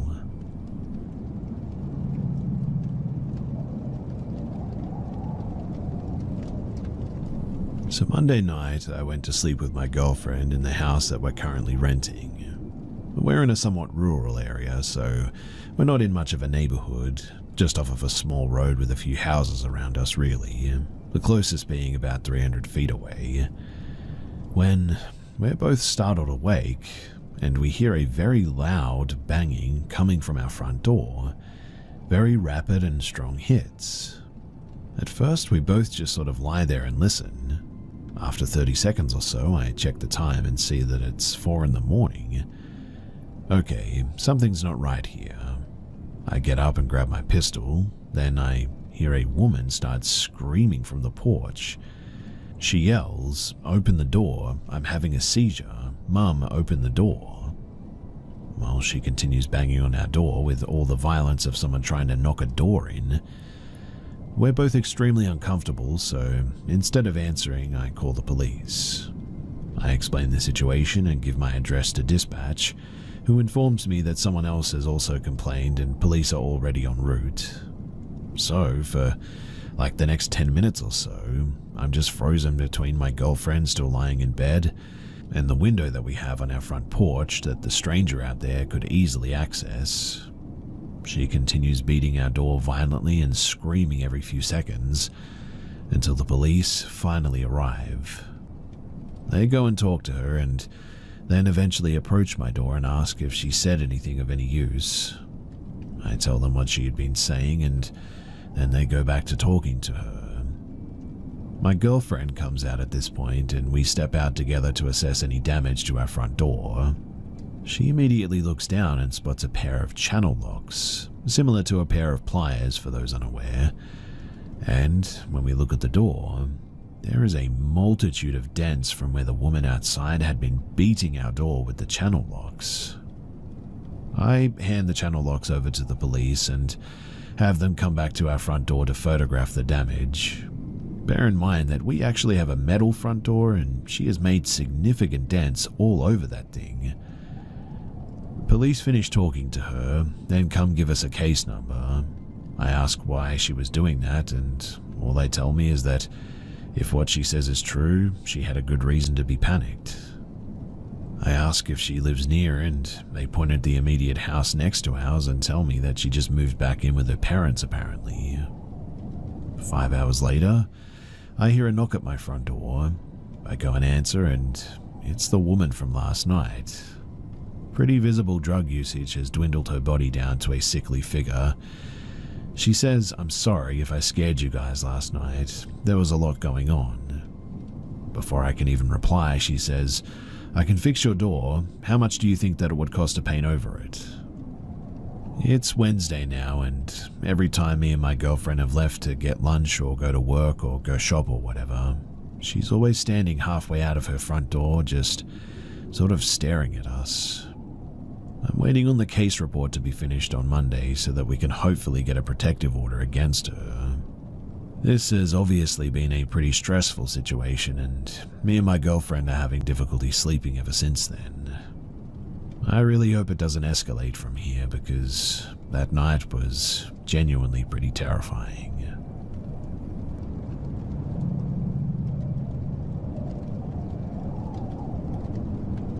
I'm really not big into the paranormal or spiritual world, but whenever I'm in doubt, I think about my old apartment, because I have never experienced anything like it before or after. Me and my family lived on the second floor, another family downstairs, and the first week that we moved in, we started experiencing some weird stuff. Our belongings ended up in spots that we wouldn't even think to leave them. Utilities turning on and off by themselves. Animals suddenly misbehaving. The biggest thing though was me and my mum's nightmares, usually of us being chased in the woods by some creature screaming bloody murder. That got to the point too where we both had trouble sleeping, and she would sleep in my bed or I would sleep in hers. My mum thought that she was going into psychosis and that it was rubbing off on me or something, until she talked to our downstairs neighbors. They had moved in a bit before we did, and they were apparently experiencing similar things. That in and itself is a bit of a long story, but after about a month of living there, I decided to sleep by myself one night. Of course, I started having a nightmare, freaky demonic little thing trying to pull a blanket off of me. I was completely frozen, and the second that I wake up, the sheets suddenly fly off of my bed. No one really believes me except for my mum, but I've been told that I must have kicked them off in my sleep or something, a walking state. But considering basic physics, covers do not elegantly soar away from a bed like that without someone else whisking it off. I get up and I swear that I see the blanket still moving too. I'm completely awake at this point and run to my mum's room, who had just woken up from a similar nightmare. And is that not really weird and sort of insane? The only difference was that in her nightmare, she woke up in the woods at night with nothing but a blanket. There is obviously a lot in between this, but long story short, that was definitely our last straw. We moved into another apartment, and absolutely nothing out of the ordinary took place. And I mean, how do you even explain that? Usually I refrain from telling this story because I know how crazy it sounds.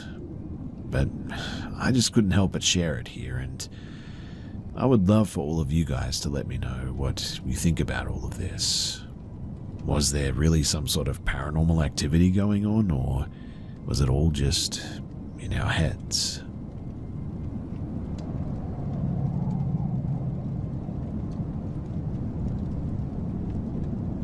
So I'm generally a very skeptical person about the paranormal and things related. This is the first and only weird stuff that I've ever experienced, and I wanted to see if anyone else had had anything similar or remotely similar take place to them. This happened in Katy, Texas. So I used to work in the Katy Mills Mall as a stock teammate in an athletic brand store. That means that my shift started at 4 a.m. and would go until 11 a.m. when the store opens for the public. I was on Interstate 10, Frontage Road, driving to work at around 4:10. I was late that day, and right past the Memorial Hermann Hospital, I saw the weirdest and spookiest thing that I had ever seen. On the side of the road, there was this person, completely in white. I couldn't see his face, couldn't see his hands or feet, all covered in what looked like a white elastic cloth or something like that. The thing was kind of limping at first, but then it started walking on all fours like a dog, and then on twos again. At that moment I thought that it was pretty weird, but the moment that I was really spooked was when I tried to look back through the mirrors and turning my head, the thing was not there anymore. It had vanished in like a split second. Like I said, this was very early in the morning, so there were not a lot of cars around and certainly not a lot of people walking on the side of the road. I used to drive there every single day, and I've never seen anyone or anything out there at those hours. I'm not telling this story to convince anyone. I just want to know if anyone has experienced a similar thing like this, and maybe your thoughts about it. Have you got any idea on what the heck this was?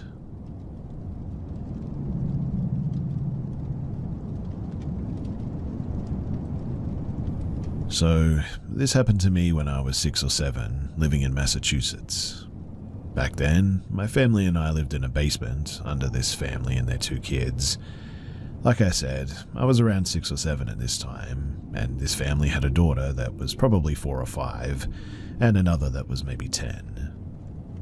Now, the 5-year-old was a strange little girl from the very moment you met her. Her name was Amy. Amy was quiet and wide-eyed, and would just kind of stare through you every time you talked to her even, and she would just not like to have company from anyone, not even her mother. And one day, my mum came to me asking me to play more with Amy because she was so alone and had no friends and all that.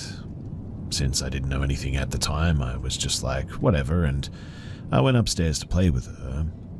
Once I got there, I was just kind of hanging out with her in the living room, watching cartoons while she just sat there.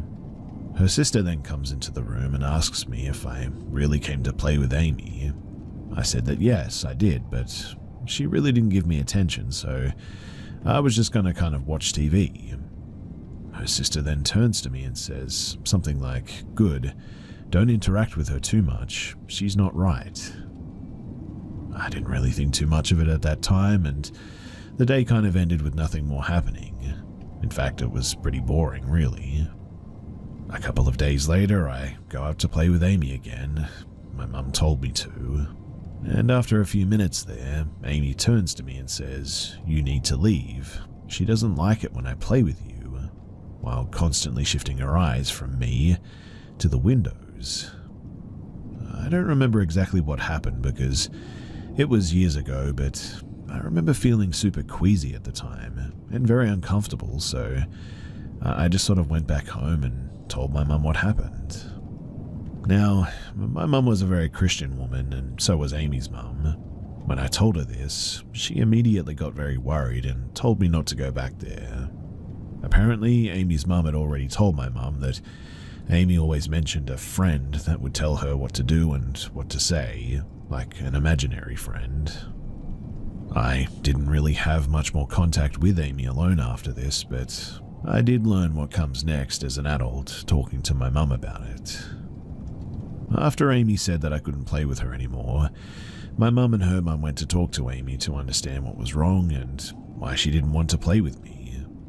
That's when Amy first described her friend in detail.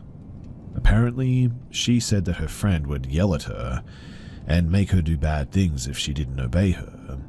She described her friend as a young girl, just a bit older than her, with dirt on her face and under her nails, and wearing a dirty old white dress. Her friend also had very bad teeth, according to Amy. As she was telling me this, my mum says that Amy started crying and screaming while staring at the window. "Get out of here. I'm not going to follow you. Mum, make her stop. She wants me to follow her out of the window. Please get her out of here. I don't like her. She's getting angry." Our mothers immediately took her out of the house and we all went to stay at the church. Amy said the girl would come crawling on the ceiling apparently, and up the walls at night to her room and tell her to do bad things like swear at her sister, beat her parents, not brush her teeth. She didn't and had cavities all over her teeth, and even things like grab a knife or jump out her window. A few days later, they all went into Amy's room.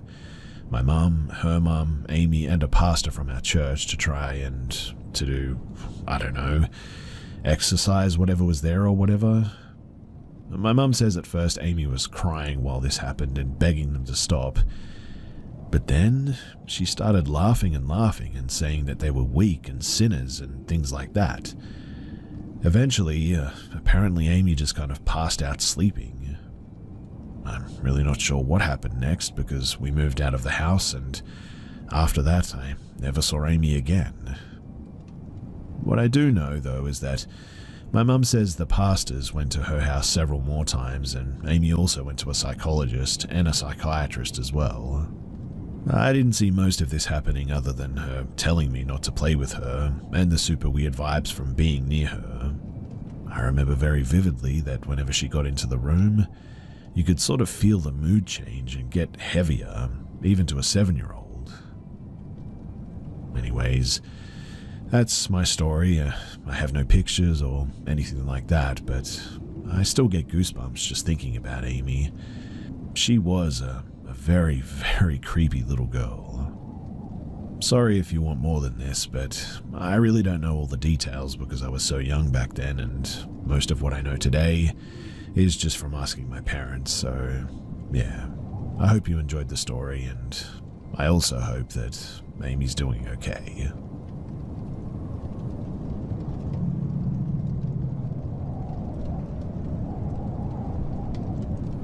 So one night, me and my friends were playing some hide and seek in our hometown.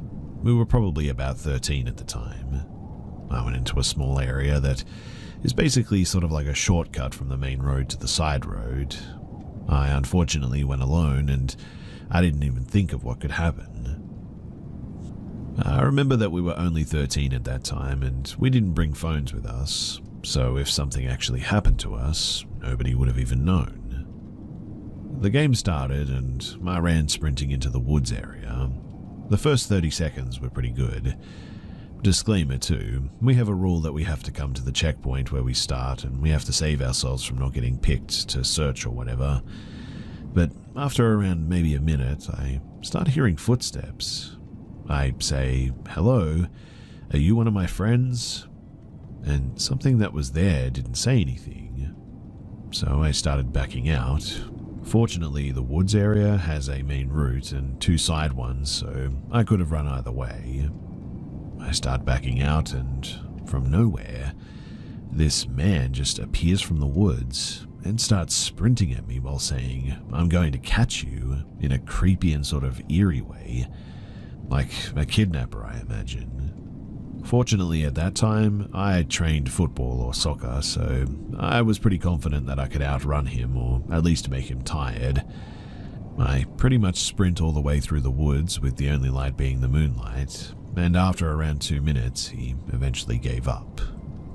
I continued sprinting and I got myself all the way to the checkpoint and told all of my friends what had just happened. Of course, no one believed me, but I didn't care since I knew it was real. We ended up ending our game early that night, just out of caution.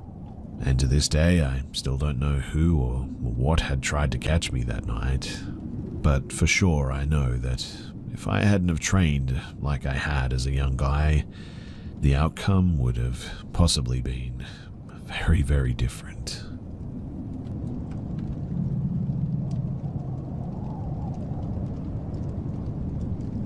I have always experienced paranormal things, and my earliest memory of anything paranormal was age 4.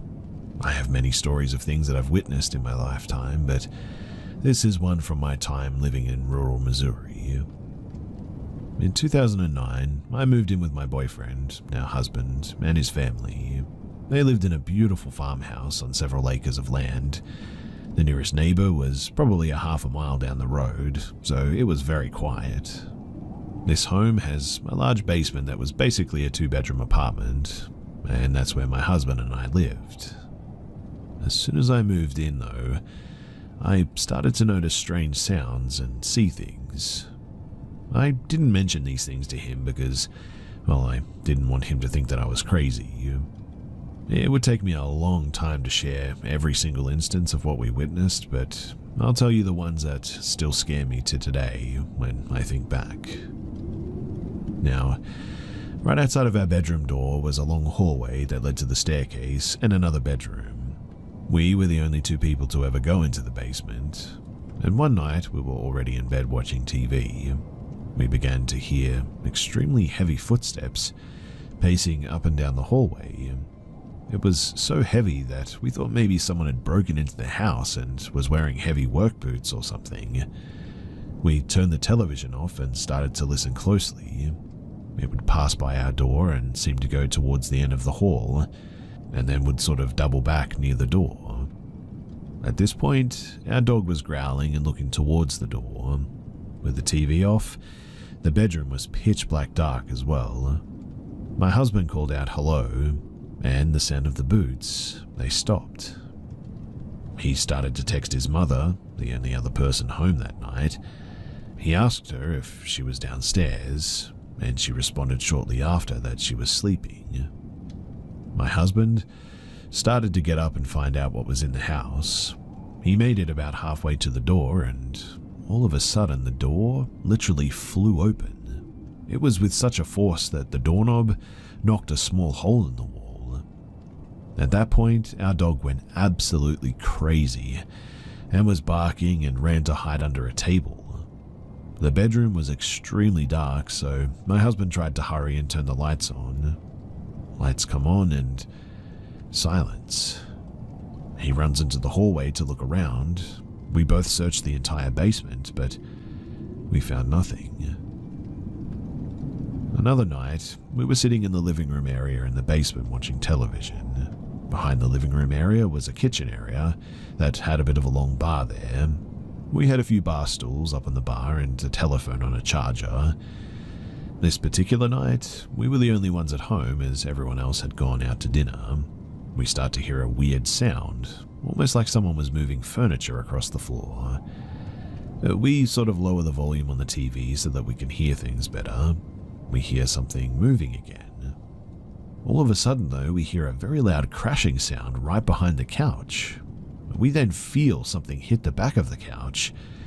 We both jumped up terrified and looked behind us. 2 of the bar stools that were on the bar are now on the floor behind the couch. Keep in mind the kitchen area sat back about 14 or 15 feet from where the couch was, and if they simply fell somehow, there was just no possible way they could have traveled like that. The phone that was on the other end of the bar was about 10 feet away on the floor and ripped from the charger. We looked around, looked at each other, and we literally ran up the stairs and outside until we calmed down a bit. I was absolutely terrified and feared the basement after that moment. We then started to see what looked like, I want to say, a possible shadow figure standing in the doorway.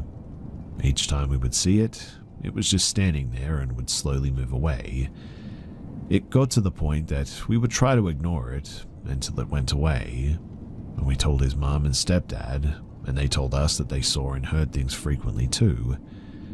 We would be upstairs and hear the toilet flush in the bathroom. We would then hear the water in the sink turn on and then silence. At night, if we came upstairs and walked through the house while the lights were off, you would always feel as though you were being watched. Then, we made the mistake of trying to hold a seance one evening.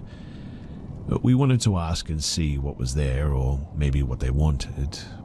We were sitting in the kitchen upstairs in the main part of the house. There's a sort of arched doorway to the exit kitchen, and just to the right as you walk through the arched doorway were the stairs leading back down into the basement. Now, as we're asking if anyone would like to talk to us, we hear what sounds like someone running up the stairs from the basement. They were very heavy footsteps and unmistakable. His mum and little sister were with us at the table that day, and all four of us jumped up, scared like we'd never been. We all looked at the doorway to see who was coming up those stairs, and as soon as it seemed like it was nearing the top of the stairs, it went absolutely dead silent. We all had to go outside until we calmed down a bit and had the courage again to go back in. These are just a few examples out of many more things that we witnessed while we were living there. I asked my husband if he had ever noticed any of these things happening before now, and he said that things happened, but nowhere near as bad as once I moved in. His mother told me the same thing too.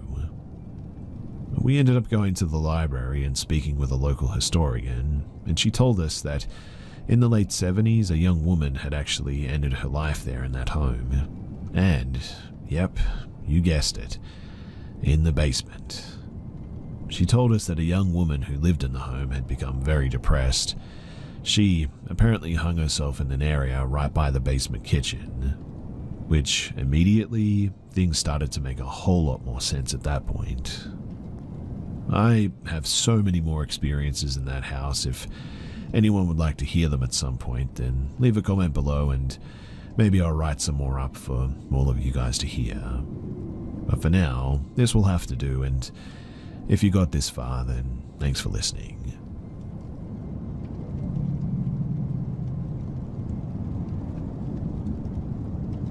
I'm quite a bit older now, but there's this memory that I have from when I was around 7 or 8 that I've never been able to stop thinking about. So, I was laying in bed asleep and swaddled in so many blankets that it was actually difficult to move. I awoke to an odd feeling that I was being watched. I picked up and saw a figure staring at me. I couldn't make out its face, but it had the same silhouette and height my brother did. It was also wearing a striped shirt and jeans that I was sure were my brother's. I was staring at it where its face should have been, and he wasn't speaking. After a few moments of silence, I asked, "Bubba, what are you doing?" He didn't say a word. "Close my door." Again, nothing. I closed and rubbed my eyes, and when I looked up, he was gone, and my door was left open. I was sure that he did it to mess with me, and I was frustrated, so I got up to confront him. I wriggled out of my nest of blankets, and I went out into the living room where my parents were.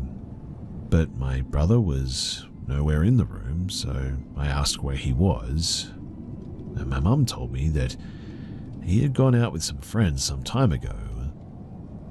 I was confused and told them that he was just staring at me in my doorway.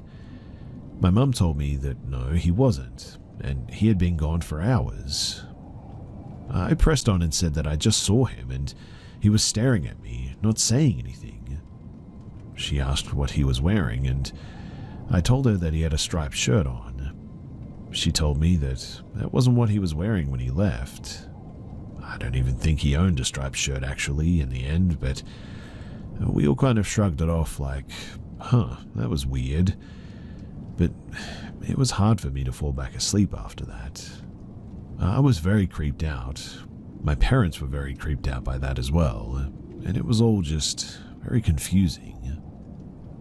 I never did get an answer to who or what was staring at me, and I've wondered multiple times if I don't know, hallucinated or something. Either way, it was a creepy experience, and like I said, it's something that I think back on all the time.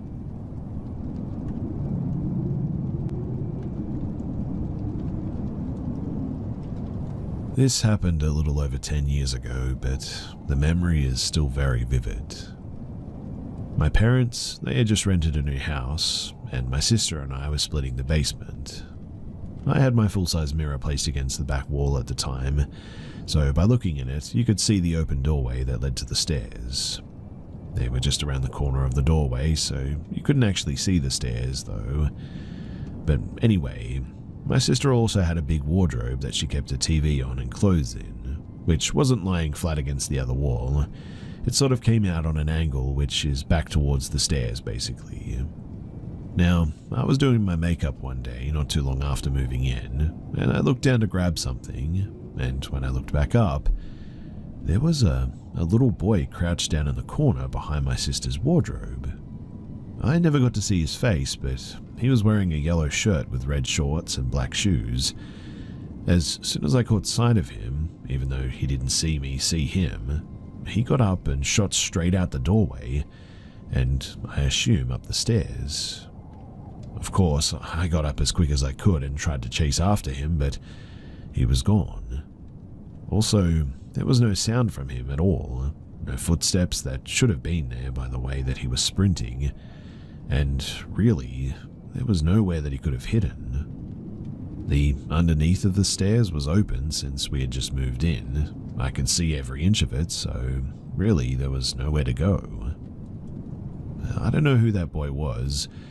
I tried to research the house to see if there were any stories about it or a little boy in the area or whatever, but I couldn't find anything. All I know is that after I looked for him, I felt nothing but sadness following him. The whole area that I grew up in was known for shootings and illegal activities and such, so who knows, maybe he was a victim of something like that.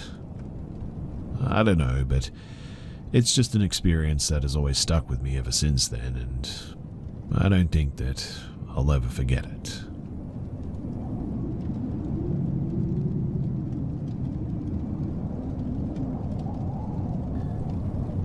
So this is sort of a collection of childhood encounters I and even some of my family members have had in this one haunted house over some years.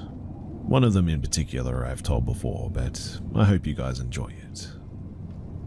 So this was around 2008 to 2009-ish. I lived in a haunted house at an early age, though despite this, my memory remains fresh of most of these encounters. We were there for a year, so I was 4, turning 5 at the time. I lived with my older brother, older than me by 3 years, a younger sister, younger by 3 years, so still just a baby at the time, mother and father. The house always looked overgrown. Thin vines grew on the walls, large bushes in the front of the windows, and it was fenced in front with a large gate circling the backyard. And the hauntings, well, they started pretty quickly. My mother would hear heavy foot stomps up the stairs, despite nobody being there. She'd also hear my grandmother singing to my sister, despite my grandmother dying just months earlier. Whilst on the topic of my grandmother, my mother, she saw a massive pile of ladybugs covering the car just days after my grandmother passed. My grandmother, despite being tough, always liked ladybugs. Anyway, there was also this time that she was in the backyard. It was during the afternoon and the weather was perfect for the summer. She was closing the large gate, and mind you, she's a big and very strong lady, and yet this gate had her in one heck of a struggle. She finally closed it and locked it as she went to go inside, until she heard a sharp splintering sort of snap. She turned around to see the gate, wide open, lock busted, as if a bull had just rammed into it. My father would also get locked out of the house a lot, despite nobody being inside. And my brother, Well, he would see the doors opening by themselves, and he even told me just recently about how he'd always see a girl on the other side of the gate watching him play, every day. But my experience was one of the worst. You see, I, being a mother's boy, was looking out of my window watching my mother go to work. She had a double shift, as my dad wasn't the best of dads, to put it lightly. I stared until I noticed a large pitch-black snake following her to her car. The snake looked to be double her in length, despite its slithering, thus curling its body. My mother is 5'9", which makes the snake around 11 feet long, I would guess. It had followed her for a couple of minutes, until she had gotten into her car, then it slithered back into the bushes near my window. I looked down to see it looking right at me, and despite this, I still would go outside and play like always, being a kid, I guess. Playing in the backyard till dusk, my brother and I were doing our own things on opposite sides. My brother loved sports, so he ran around throwing a football, whereas I played with one of my toy animals. The one toy in specific was a big T-Rex. The T-Rex looked like one of the older renditions before Jurassic Park, upright, with its tail dragging on the ground. As the sun set further, our mother called us inside for dinner, so we went inside, and I noticed that I left my toy, and so I went to go and get it.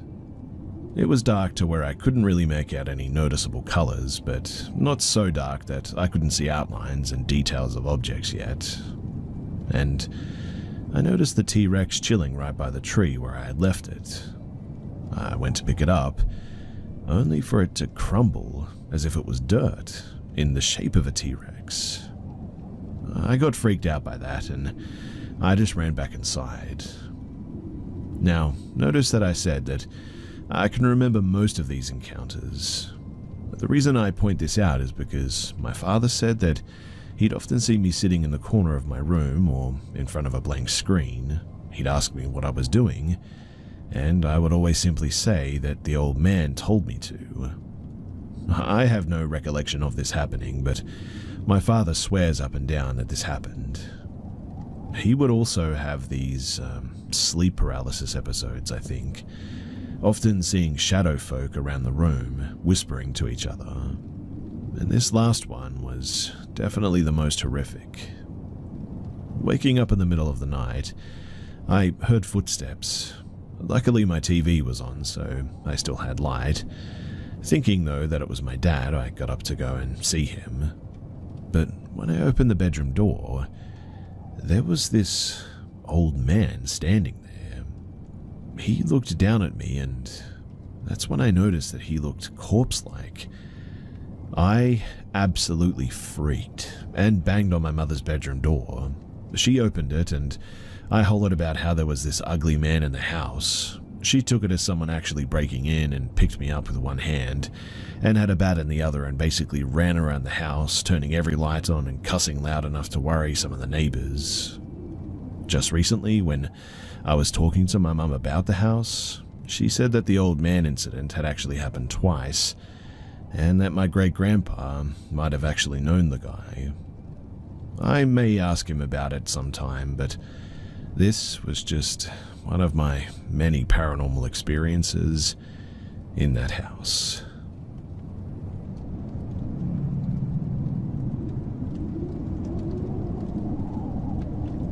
This happened to me and my still current boyfriend about 2 years ago. We live in a city that has a main downtown area. The main city is pretty liberal, I guess, but once you get out into the country, it can become quite the opposite. That being said, the main city, and especially the downtown area, has a pretty bad homeless problem that's only gotten worse over the years too. For the most part, the homeless population is pretty harmless. They know the good spots to hang out. A lot of the times they just smile at you, and I always smile back, and you just go on your way. Sadly, there has been an increase of incidents, infer what you will, in the last few years with the rise of overdoses and more addictive street drugs. So, I was living in the main downtown area at this time, having just recently graduated college and wanting to be close to the nightlife.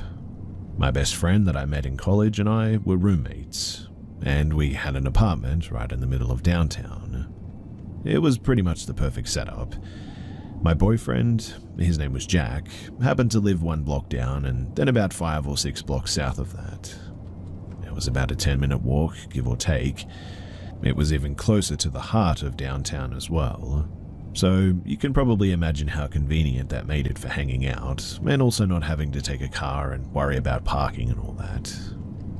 Now, one overcast Sunday morning, my boyfriend and I woke up at my place and decided to walk over to his so he could grab some things.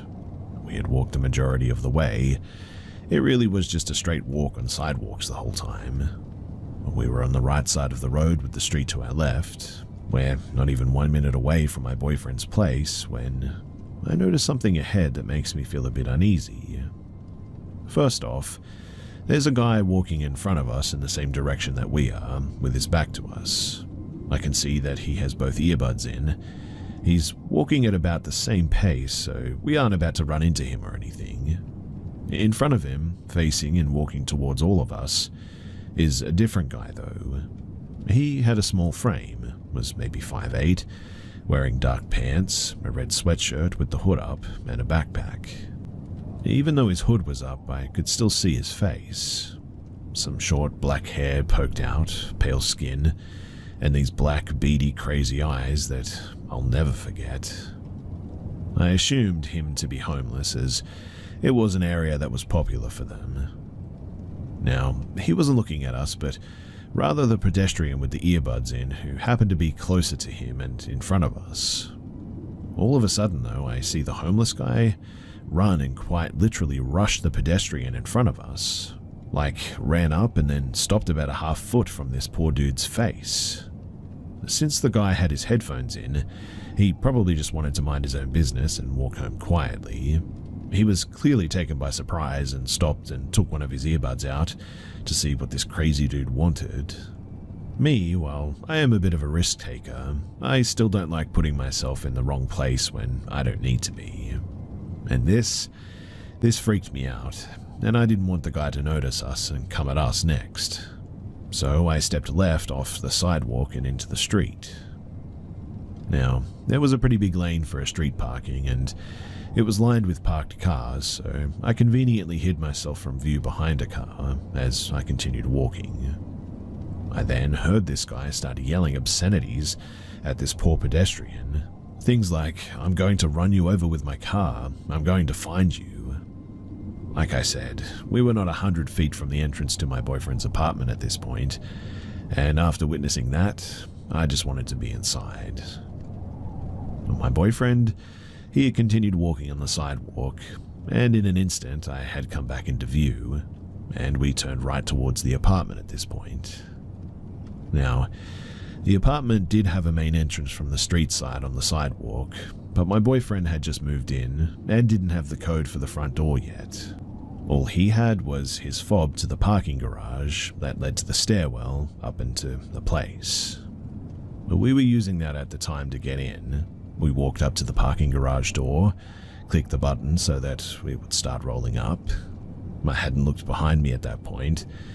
I knew I probably should have, but a lot of times if you just ignore the crazy person, for lack of better words, they will just in turn not bother you. So I was kind of following that tactic at that moment. The garage door was open and we went inside. My boyfriend clicked the button to close it. We started the short walk to the door to the stairwell. The garage door was nearly closed, and I don't know what prompted me to look back, but for whatever reason I did. And what I saw still gives me chills to this day. It was the homeless guy from the street. He was squeezing under the garage door while he still could. I remember the chill that ran down my spine as I locked eyes with this guy, and I yelled at my boyfriend, "Jack, he's following us." I'm really not sure what I expected my boyfriend to do, but he pushed the door to the stairwell open and started running. This was the oh no moment when I realized that this guy had access inside now. because the door to the stairwell, it didn't require a fob or have a lock. Me, definitely not wanting to be the closest one to this guy, took off running after my boyfriend. As I pushed the door open and got inside the stairwell, I could hear the guy behind me doing the same thing as it was swinging back closed. I looked back and locked eyes with this crazy guy once again, and just about wet myself as I realized that my only option was to keep running and try to get inside of our apartment and close the door before he got there. Yes, this guy was smaller, but what really freaked me out is, since he had a backpack, I had no idea if he had a knife or a gun in there or what. I mean, why else would you chase two people and outnumber yourself like that, right? My boyfriend lived on the 3rd floor, of course, so we proceeded to sprint up 3 flights of stairs. I could hear this guy's pounding footsteps behind me. At last, we got to our level and opened to the door to the hallways, and sprinted to his unit, and without looking back, unlocked that door as fast as we could. It still felt incredibly slow though, and slammed the door shut right behind us. I remember taking a breath and looking through the peephole, and expecting to see this guy standing there ready to yell at us, but nothing. My heart at this point was absolutely pounding, and I mean, what the heck just happened, right? We called the cops and told them what happened to us. I'll admit that they probably did all they could, but it didn't feel like enough in the end. I mean, I was freaked out. This dude now had access to and was inside the building with access to all the apartments and residents. I just imagined him hiding in the stairwell for the next poor soul. And well, the cops came, drove around the perimeter of the complex for a few minutes. They weren't able to search inside the building because apparently they didn't have access in, and we weren't allowed to let them in for whatever reason. And they left after not finding anyone. It took me forever to get the urge to finally leave that apartment to go run our Sunday errands, but eventually we did. Now, I'm sure the guy was just high on drugs and he just decided to be crazy that morning and bother some unlucky people. He probably left after he realized that he was screwed if people found him there, and somebody else would call the cops. But still, being chased up those stairs by an absolute maniac, that one I would not recommend to anyone else.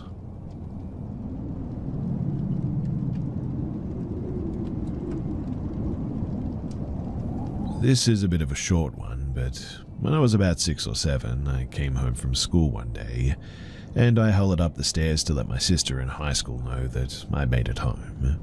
I hollered up a couple of times, and at no reply, decided, okay, whatever, and started to walk away. As I'm going back to my room, I then hear my sister yell out my name and tell me to come upstairs. I see an outline of my sister at the top of the stairs, and as I start walking up, it retreats back to my sister's room. As my foot hits the second stair, my sister in question walks in through the front door. I sort of freeze, looking at her with pure confusion and shock. I insist that she just called me upstairs, and she quickly yanks me into our parents' room, calling 911, knowing that no one else should be home. The police come and they conduct a full sweep of the house to discover no one. I don't know what that was, but it still creeps me out a tad to this day.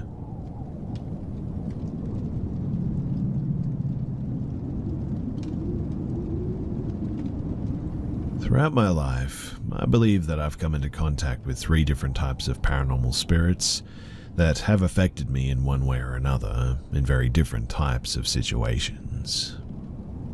The first situation, it occurred when I was 6.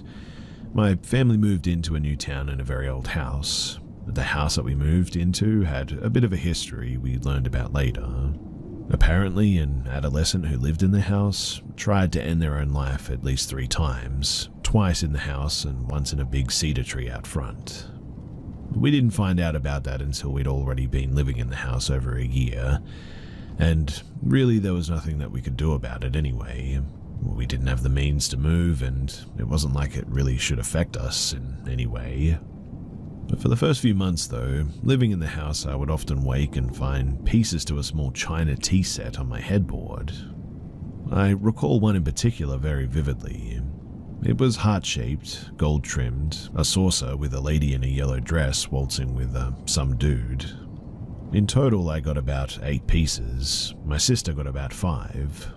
My mum and dad had no clue where they were coming from, and we didn't own them, that's for sure. We also had a very protective Saint Bernard in the house, so no one ever really came in.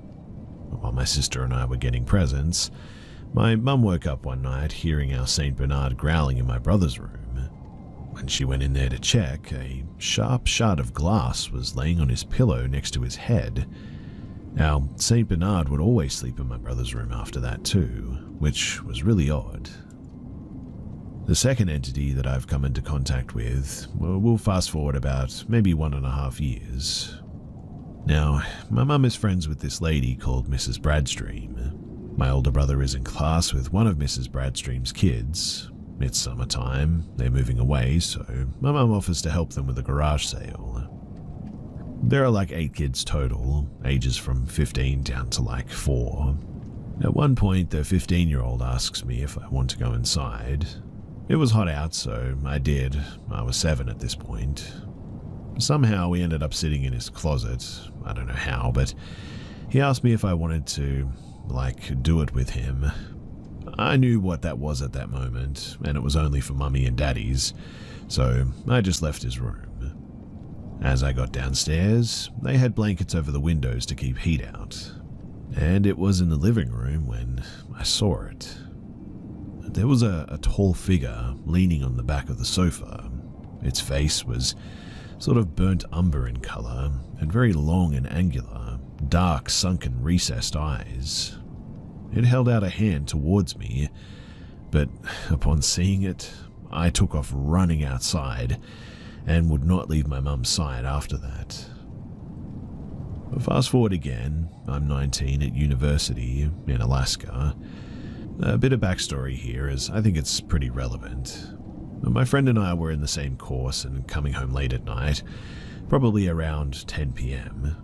At the school, you would walk 1.5 miles on the path in the woods to get from campus to housing, with a highway halfway through it. It was very snowy that evening. I was wearing boots, so I was clearing a path through the snow that had been falling. As we got up to the intersection, there was another student who was standing up there, wearing boat shoes and jeans, so I told him to just follow us, and I was nice and polite, told him that I would break a path for him. But then he started sort of stalking me. I won't include the details of the stalking, as it's a bit of a long story, but he ended up getting kicked out of school, but right before he got kicked out of school is when the event happened. Now, I was walking back from campus, by myself in the middle of the day. I was on the path and at the top of a hill, when all of a sudden, standing in the woods in front of me was this tall figure.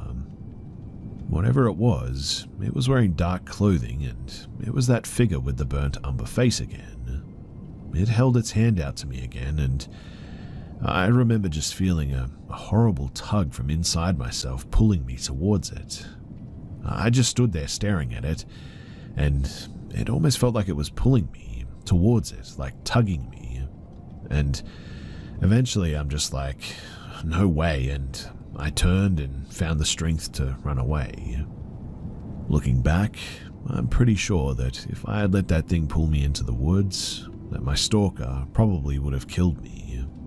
I'm sure that that being was showing up at times in my life where I've had to make a decision to either go this way or that way sort of thing, either death or assault or get away myself, and so far I've gotten away.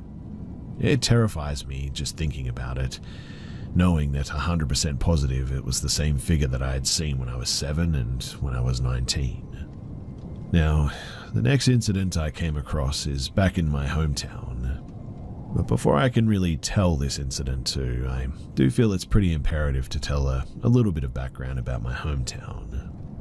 My hometown is in central Minnesota, and it's one of the sites of the uprising where homesteaders were violently killed. There's actually a memorial on the outside of town about the White family massacre, telling about the uprising and how the White family was slaughtered in their home. So, there's a very violent history around this area. Back in 2013, I was moved in with my uncle. He had been diagnosed with cancer and he had lived alone, so I moved in to help him out. My uncle and I got along really well. I loved him dearly, in fact. Then he passed away in the house.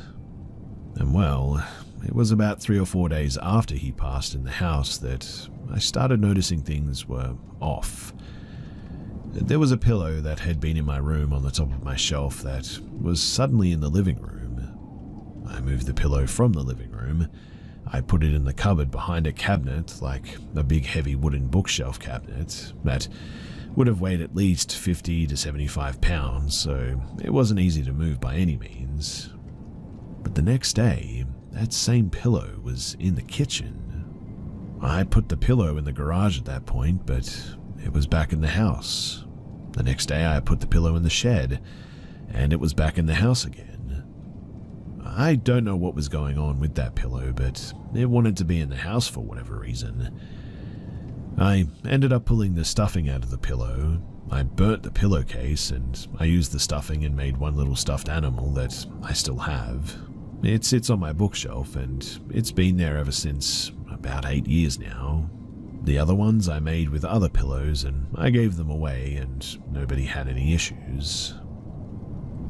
Now recently, a neighbor of mine passed away in their house, and his nephew was living in the house with him when everything happened. The nephew stopped me outside and asked me if I knew of any paranormal things that have happened around this area. I was like, yeah, and I told him that I had had that experience with the pillow. He told me that the day after his uncle had passed, when he took a shower, he saw a small, childlike figure walk past the shower. Apparently nobody was in the house, but this figure walked by and just left finger marks across the steam on the shower wall. I was outside a couple of days after he told me about that, and I saw a light go on inside the neighbor's house. I checked the vehicles outside, and nobody was home. The lights were on, and about 3 minutes, then the lights went out, and they did this for about an hour, flashing on and off every 3 minutes. So I asked my neighbor if he had any smart lights or anything that would go on and off, and kind of a flicker when they don't have a good connection or whatever. But he said no, they never got any of those. So I mentioned the light going on and off, and he confirmed that no one was home that day. I guess after that happened as well, he was too afraid to do anything about it, so eventually he just left the house and went out and slept in the fish house. Now, this may seem a little bit far-fetched, but this is just my conclusion. I'm pretty sure that this town is actually haunted by the spirits of the warriors and victims from the area who were a part of the massacre some time ago, and when death occurs or something bad, they seem to come around and try to make us uncomfortable for whatever reason. Obviously, that's just a guess, but it's the best theory that I can come up with so far. So, if you have any thoughts, then I'm certainly all ears.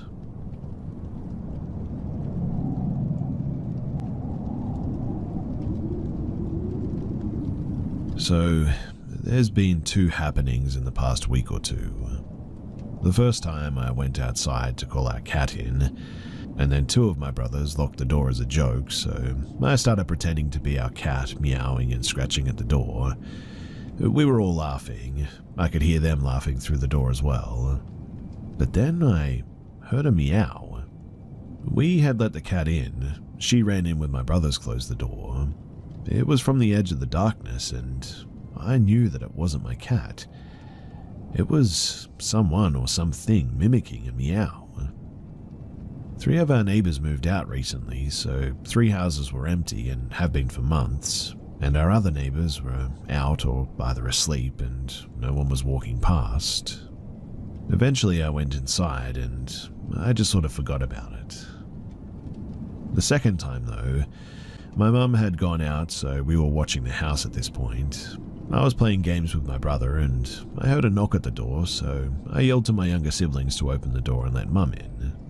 The kids wouldn't respond, so I went to do it, and the wooden door, was open, and the screen door was closed but unlocked.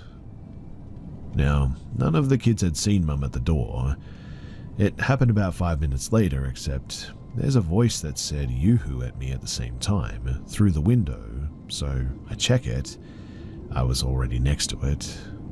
But the weirdest thing is that nobody was there. And I mean, I heard it clear as day, and there was really nowhere to hide.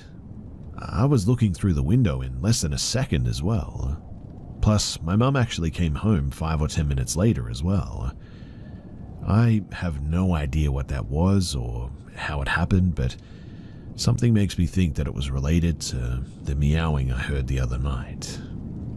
Also, just the other day, I heard something tapping on my window. I heard it like a slow tap to get my attention, or like someone gently throwing a small rock at your window to get you to look out. I refused to look out, not even a chance I was going to. But I have to admit that this whole thing is starting to scare me, and that's why I'm here. What should I do about this?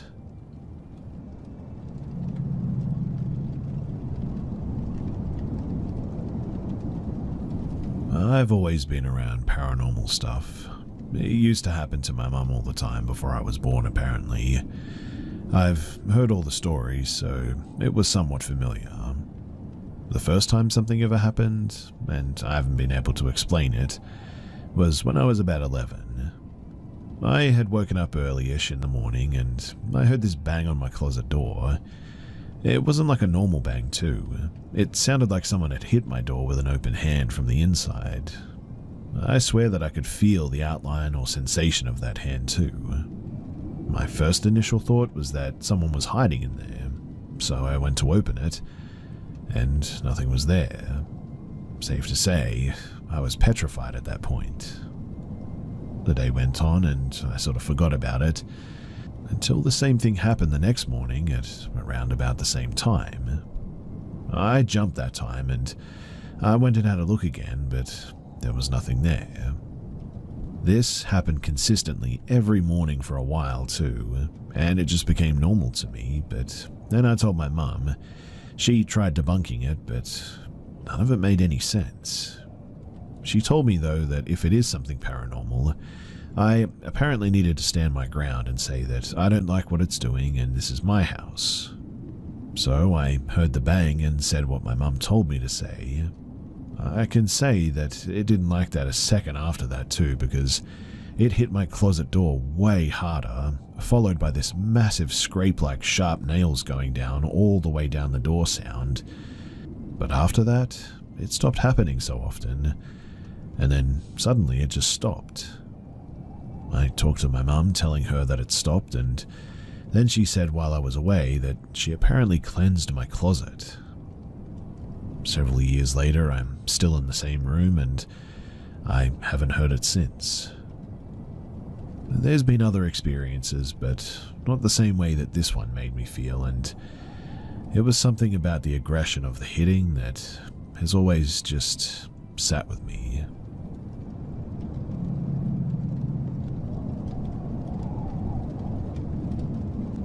I was alone in a part of the schoolyard during the morning break. In the country I lived back in then, it was common for schools to have 2 breaks, a 30 to 45 minute break in the morning and an hour-long one at lunchtime. Now, there was a really tall tree, and I was sitting on one of the large roots that stuck out of the ground when I heard someone approaching. I turned to see who it was, and I saw that it was one of my friends. She said, "I bet you can't catch me." I told her that I could do it, and we started running around the tree while I tried to catch her and reach out for her. We were both laughing, and she was right. She was way too fast for me to reach her. Then one of my classmates called my name. I stopped running and turned around, and the boy who called my name asked, "What are you doing running around the tree by yourself like that?" I was about to tell him that I wasn't alone when I suddenly saw that my friend, who I thought was there with me just a few seconds ago, wasn't there anymore. It was really strange for me. So in the end, I just told the boy that it wasn't important and I just felt like doing it. Later that day, I saw my friend and she came and said, "How have you been?" And it was like she hadn't seen me that day. I didn't say anything about it or about what had happened earlier, but while we were talking, she mentioned that she had spent the break in her classroom talking with some of her friends, and it was true because I asked one of the friends later. This made me think that I was crazy or something, as it was impossible that she could be in two places at the same time like that. Several years have passed since that day, and I really still cannot find an explanation for what actually happened, and I've really never told anyone about it too. I don't know if it was something supernatural, a glitch in the Matrix, or if I just imagined it, but what I do know is that I saw her. Also, I would appreciate if anyone could help me understand what this was and what actually happened, because it has had me perplexed for many, many years.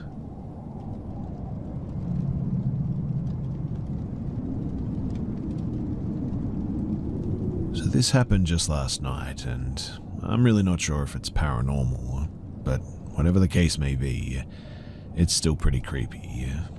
Perhaps even more so if it isn't paranormal. So my room is up against the front side of my house on the second story, and there's a window facing the front yard right next to my bed. I'm sitting there reading a book with my lamp on when I start hearing my name outside. At first it was so quiet that I didn't really hear it or pay attention to it. But then it got louder and louder, and I was really confused because it sounded like my old neighbor, who just moved out but visited that same day, because it sounded like an 11-year-old boy's voice, although it sounded off from my old neighbor. I was confused though because he had visited my house that day and had already left to go back to his house in another town. Plus, it was really late at night for him to be trying to get me to go outside. I could tell from the tone of the voice though that whoever it was trying hard to get someone's attention. But right when I paid attention to the voice and thought all of this, the voice just suddenly stopped, and I realized that my shadow was being projected onto the window because of the lamp. I looked out the window, but I didn't see anyone there. But I did hear as if someone was opening and closing the downstairs window on that side. I went downstairs and checked with my sisters who were watching TV. I asked them if the TV was loud or if they heard someone calling my name, to which both of them said no, and the TV was actually really quiet. And then I went into my parents' room to ask them about it. Both of them had been asleep and they heard nothing. So in the end, I just went back to sleep at that point and nothing else happened. The thing is that this isn't the first time that I've heard voices at that window. You see, years ago when my house was severely haunted, I was opening the blinds in the morning and I heard a woman whisper right into my ear, "Good night." I could even feel the breath on my ear, which was especially freaky. I smiled because I thought it was my mum at first messing with me and saying goodnight when it was morning.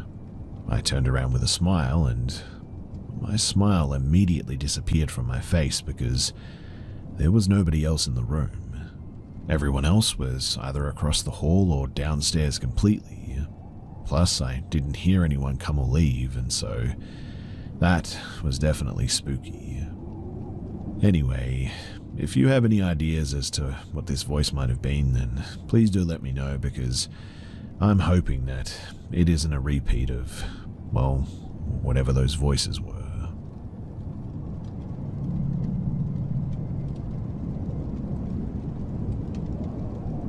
So I'm from a small town known as Bettyville. Blink and you'll miss it.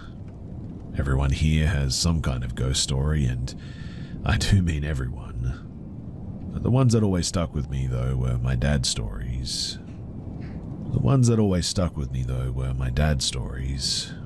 He was always out in the backwoods, My family lives pretty much in the middle of nowhere, so the woods were the only entertainment really. There's a place known as the Old Grade. It's a notorious ghost sighting spot for my family now at least. But back then, it was just a hunting spot for them. That's where they encountered the white thing. No one has a clue what it is. It's just this white creature with big black eyes about the size of a grown man's fist. My dad's first encounter was whenever he was about 16. Him and his younger brother had gone out hunting in the Old Grade. They had been walking for a couple of hours and dusk had taken over the woods. They saw something walking on 4 legs.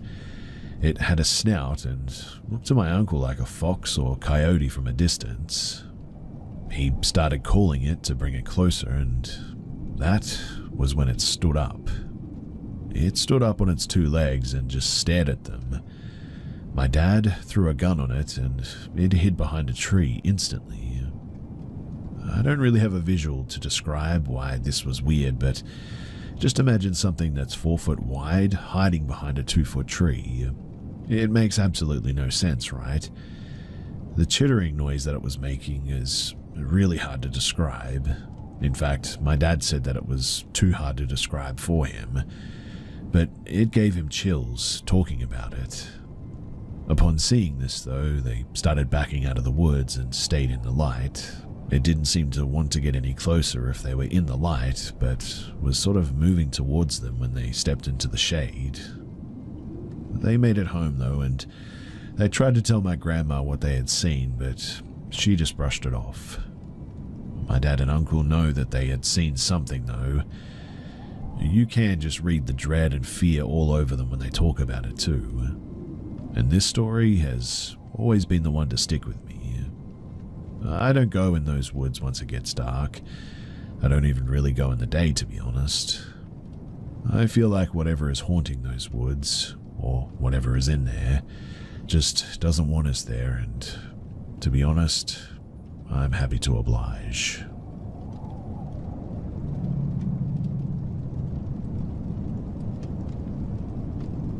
When I was 17, I worked construction for a small company outside of Kansas City. We did multiple jobs all over the city, from restaurants to stores. On this particular job, we got a contact to remodel a church. We went and gave bids and everything went well, and we ended up actually securing the job. The first day, the day that we arrived, nothing really was out of the ordinary. It was a typical Monday, and we unloaded all of the tools and took measurements and just sort of looked around and really admired the beauty of the place, I guess.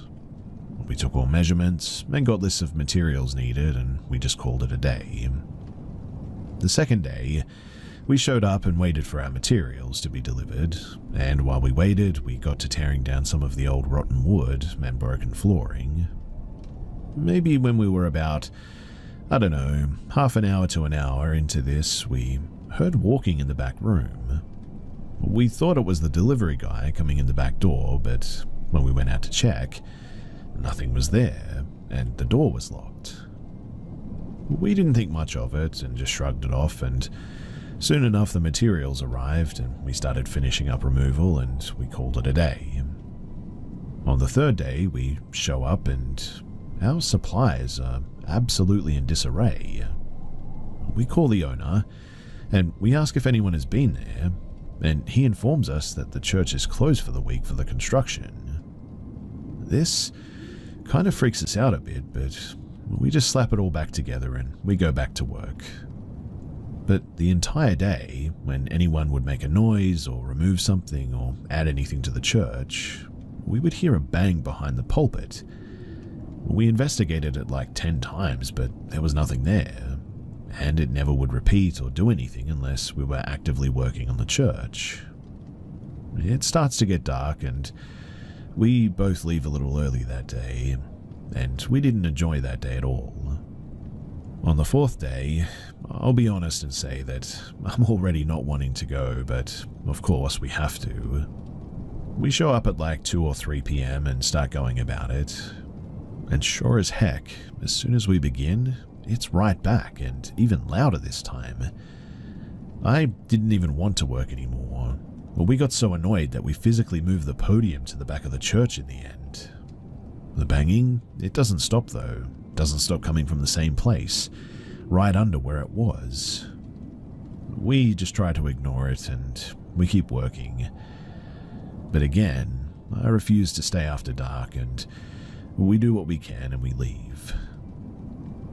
Now, on the last day, we show up and first thing I clearly see is the podium. It's back where it started, and our supplies were messed up even more than last time. I am at this point completely over the whole job, and I clean up our supplies and tell my buddy to move the podium again and let's just finish this. He moves it and we start working. This time though, there's absolutely no banging, which was wonderful. This goes on for half an hour to an hour, and then, all of a sudden, we hear loud running footsteps in the back. We both go and check. We were scared. And there is absolutely nothing there. Like, there's not even a thing in the room. This happens about maybe 5 or 6 times in the span of a few hours. Finally, though, we both agree that it's time to just leave. We start packing our tools, and that was when we hear the most terrifying scream from what I guess was a girl, and running in the back again, but inhumanly fast. And that was the last straw. We ran outside as fast as we could. We left the tools and had the owner leave them outside, and we picked them up later. I never went into that place again, and all I can say is that there is something horribly wrong with that church. I never got paid for that job either because we didn't finish it, but to be honest, I didn't care.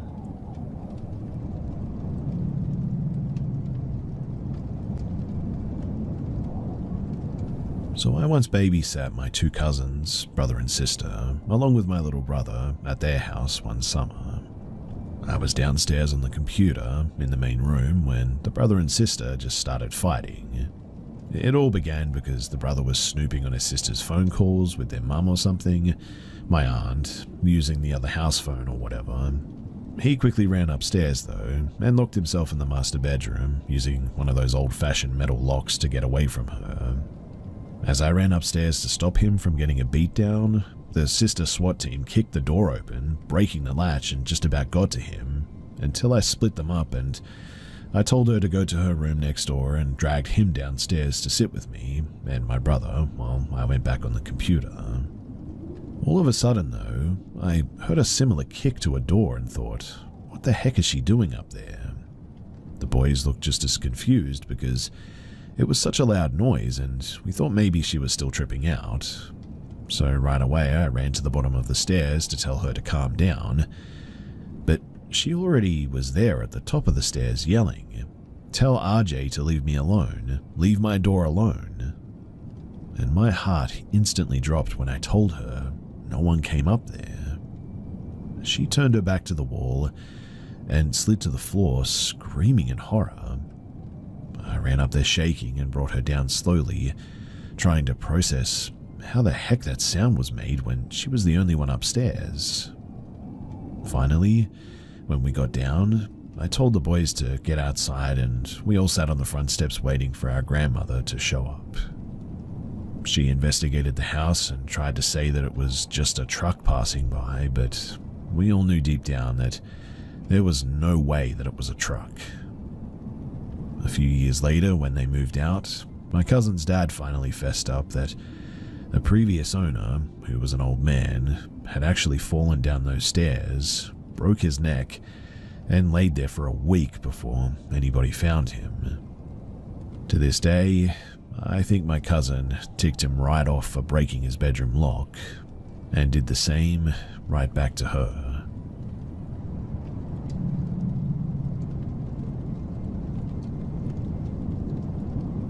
So I used to work at my ex-father-in-law's law practice. I was in my early 20s and I worked there for years at this point. The office, it was one of those old historical 3-story buildings that is over like 100 years old. My co-workers and I, we witnessed all kinds of weird stuff there too. Sometimes we would see it together, sometimes separately, and sometimes we'd find evidence of strange stuff too. One time during everybody's lunch break, I decided to stay and work. The kitchen microwave door kept opening though. I would hear it, get up, close it, and sit back down. This happened 3 different times within the hour as well. Another time, my ex-sister-in-law and her 2 kids were visiting. They were just hanging out in the waiting area, and I was in the room talking to them. But suddenly, the kitchen light in the next room came on, and at the same time, 2 wall photos in the waiting room fell to the ground. That was pretty insane. Also, there was this sort of heavy old-school timestamp machine that was in the kitchen, and we would find it on the ground all the time. The thing, though, was on the counter, sitting against the wall, and it was super heavy. We eventually moved it to one of my co-workers' office, and it would fall on the floor in there too. Sometimes we would hear it happen even, and there it would be on the floor with no explanation for how the heck it even got there. We have also heard upstairs footsteps, doors opening and closing regularly when nobody was upstairs.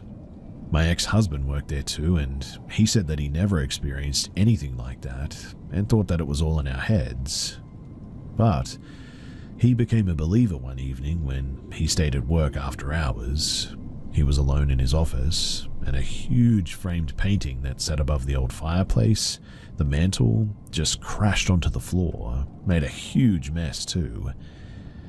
It honestly never felt malicious, I guess.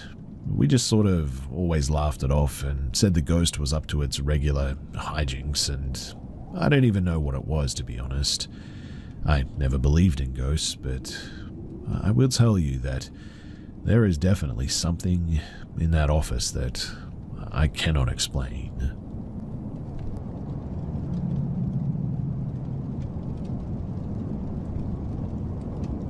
It was a typical Tuesday night. The kind where the darkness outside crept into the corners of the room, casting eerie shadows that danced across the walls. I was nestled on the couch, binge-watching my favorite TV series, oblivious to the horrors lurking just beyond my front door. The sound came faintly at first, a subtle creaking that I brushed off as the house settling. But then, it grew louder, more pronounced, like the slow, deliberate steps of someone trying to be stealthy, perhaps. My heart quickened its pace as a chill raced down my spine, the air thickening with an undeniable sense of sudden dread. I glanced around, searching for reassurance in the familiar surroundings of my living room, but the silence that followed was honestly deafening, punctuated only by the pounding of my heartbeat in my ears. I convinced myself that it was just my imagination running wild, that there was nothing to fear. But then I heard it, the unmistakable click of the front door being unlocked. Panic surged through me as I leapt to my feet, my mind racing with adrenaline-fueled thoughts. Without hesitation, I crept toward the doorway, my senses on high alert as I strained to hear any sign of movement on the other side. And then I saw him, a shadowy figure looming in the doorway, his features obscured by the darkness. Fear gripped me like a vice as I stumbled backward, my voice caught in my throat. "What do you want?" I managed to choke out, my words trembling with fear. But he said nothing, his silence more chilling than any words could ever be, really.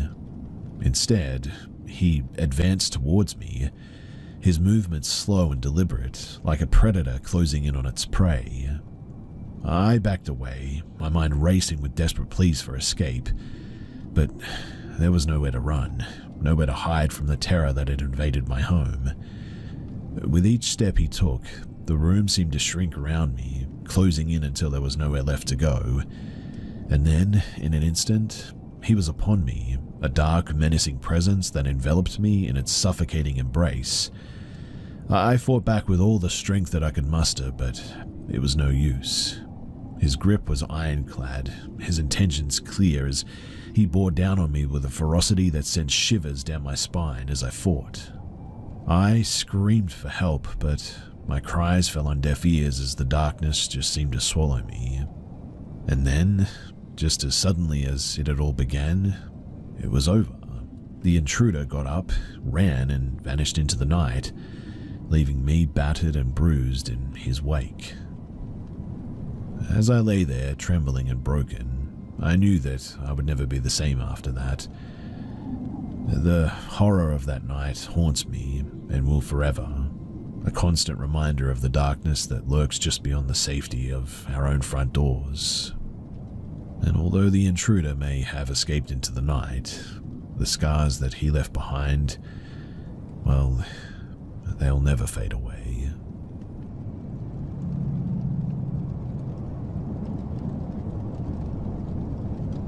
This happened a while ago, back in late July, early August of 2022, at around maybe 9 o'clock at night.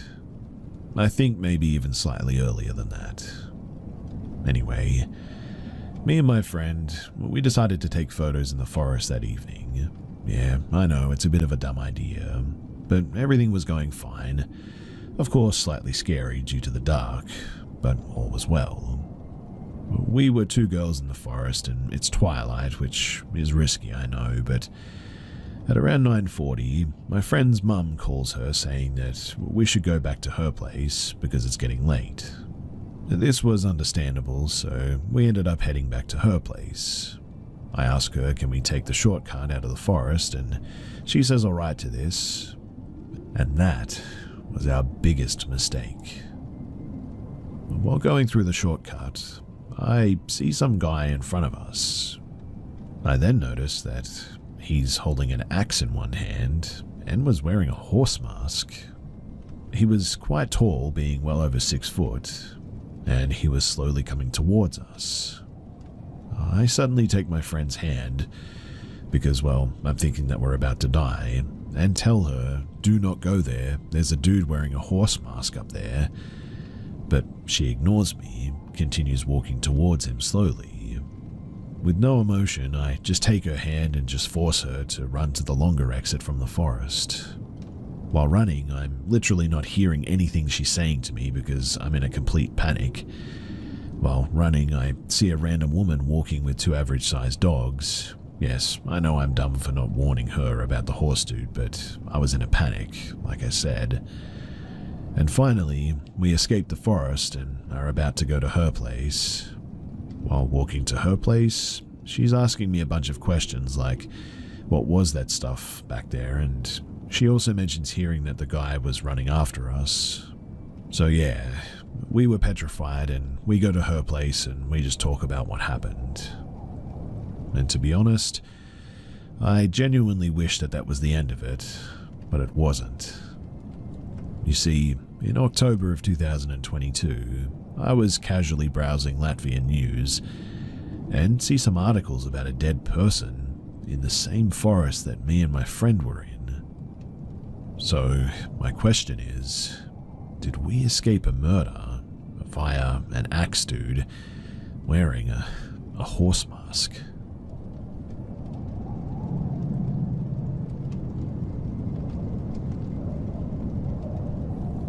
I don't know if I should report this or what, but I just need some guidance. I'll try to keep it brief. So, Saturday night, my boyfriend and I were heading home after a drinkless night out. I was driving and pulled up to a red light and told him keep an eye out for the green light for me, because I wanted to check my phone. Now, I always pull up on the white line. I hate when people stop short of it. I was fully aware and not sleepy at all when I said this, and for some additional context, I was going down a slight hill as well. I was up the hill from the light, so I would have had to have rolled backwards up the hill with my car in drive. I also have the auto parking brakes on when my car comes to a complete stop. But the next thing I know, I just woke up, car about 40 feet away from the line by the red light. Confused and a little bit panicked, I muttered something like, "What the heck?" And my boyfriend sat up and said, "What just happened?" I snapped at him, I said let me know when the lights turn green. I don't know. And he said, wait, how long were we sitting here for? I shrugged. He then says, my video's been playing for 10 minutes. And went back through the video that he had just started and didn't remember any of the video in the time that had passed. It absolutely creeped me out though. In fact, I barely slept all of Saturday night, and Sunday I joked about it with my sister. But today, on the way to work, my boyfriend and I passed the same traffic light, so I asked him, what do you think happened Saturday? Weird, huh? And he had no idea what I was talking about. I recounted the entire story as specific as I could, but he didn't even remember getting home or the ride home at all. So my question for all of you guys is, what the heck actually happened? Something supernatural? Was it an abduction case? And if so, do I report it? And to where?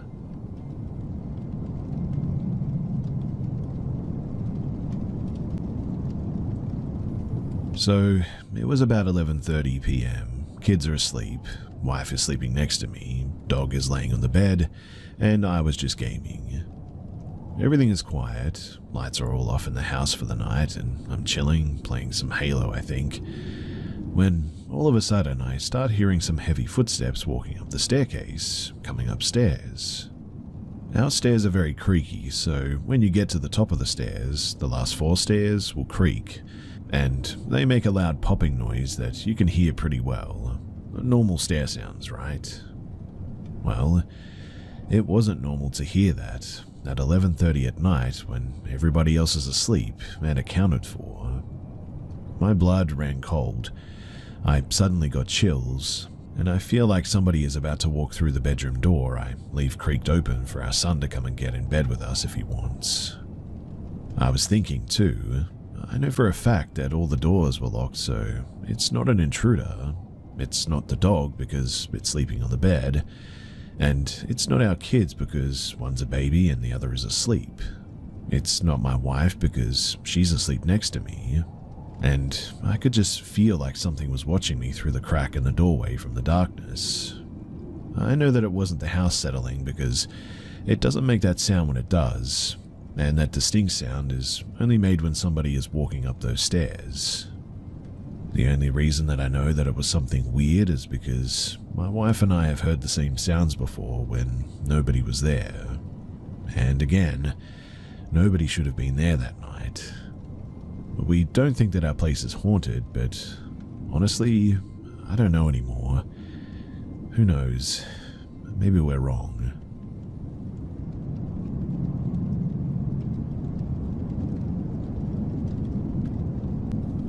So, a little over a week ago, I posted here with my story from this summer that had been sitting really poorly with me. I could share the whole thing, but the TLDR is that late at night, my friend in a very remote cottage went outside, heard a super close, super identifiable sound of a sort of honka-honka clown noise, but nothing was visible. My dog acted super weird all night while there. I didn't tell anyone. And a few months later, my buddy whose cottage it was told me that he had relentless nightmares of clowns while he slept there as a kid. There's more nuances to that, but yeah, that's the gist of it. But things have gotten so weird since then. You see, the night that I shared that, my boyfriend and I fell asleep on the couch. We went to bed, and while laying there I asked if he checked the doors were locked, and he said yes. I decided to get up and double check in case in our sleepy state he missed one anyway, but they were both locked. I must have woken up at around 2:30 to some weird noises that I chalked up to my downstairs neighbor having a late night. I got up to use the washroom to find the back door unlocked. Weird.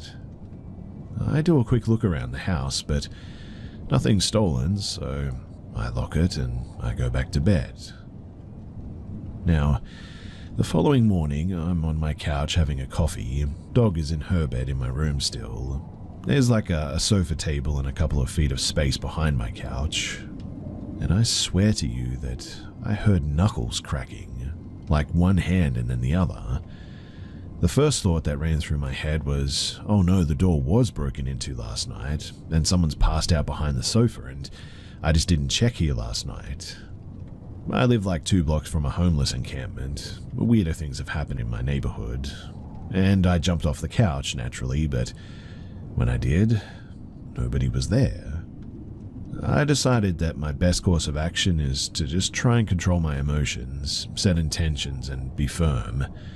I have a smudge stick that someone gifted me ages ago, so I tear the house apart looking for that, open the doors and windows, and I walk around firmly telling that whatever it is, that it is not welcome here and that I only accept love and light in this home. It was a nice day, so I left the window right behind the couch open. An hour or so later, I'm sitting there and that window slowly closes, making this horrible squeaking noise, and then all of a sudden, slams shut with so much force that it was hard to believe. The dog, who's now beside me on the couch, gets up all freaked out, goes and sniffs the window, and then just leaves to go behind my bed where she hides in the lightning storms. So, at this point, I'm completely over this. So I went to get out of the house, but at the same time, I have all this stuff from the thread the day before running through my head about not letting this thing control my emotions. So I resolved to leave, but still calmly get ready like I normally would. I'm in the shower and I just suddenly feel very all wrong. I turned my whole body so that I could see both edges of the curtain like I was sure that something was going to reach in.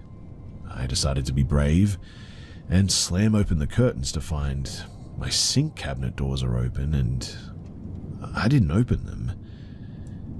Last night, I woke up in the middle of the night to 2 bright orange dots on the wall, opposite wall and has no windows on it. I am weirdly obsessive about no light while sleeping, so there's no little electronics projecting light or anything. And when I kind of stared at them, they got brighter, but I kind of felt like it could be an optical illusion that the longer I stare at something, the more in focus in the dark it becomes. Anyway, as I'm considering all of this, I realize that a third one has formed and is now getting brighter. And so, now here I am, unsure if I'm going crazy or I don't know what's going on. I don't know how to describe the feeling I'm having. It's fear adjacent, but I think I have a grasp on the idea that this thing can't really hurt me if I don't let it. I just feel kind of crazy, I guess. I haven't told anyone about this in real life and just needed to get it off my chest. Maybe just to be validated that this is weird and I am not insane. Also, I should probably mention that I've been having crazy, wild, nightmarish dreams all week. And this is really significant because I haven't dreamed since I was a kid.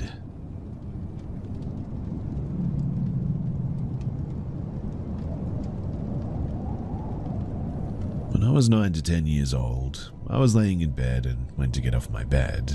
I put my feet down on the ground and a hand shot out from under my bed and grabbed my ankle. The hand was a dark green color. It also looked really wet and sort of slimy. There was what looked like foliage or something on it too, but I don't know if they were leaves or something else. Just weird small patches that kind of resembled leaves, I guess. It seemed like the hand was trying to pull me under the bed though. It was definitely trying. As you can probably imagine too, I was screaming and I absolutely freaked out. I ran right to my parents' room and was just completely out of my mind as I was trying to tell them what happened. I still get freaked out having my feet next to another bed like that. In the same house too, my brother had a similar experience. He said that there was a hand that grabbed his ankle too. The hand that grabbed his was completely white though, and he said it kind of resembled a Mickey Mouse glove. I often wonder if it was the same hand, and it was just changing its appearance or whatever. It does seem that that's how this kind of stuff manifests, maybe. The idea of their materialized state being dependent on their consciousness observing it. This world is way weirder than people like to give it credit for. That much is for certain.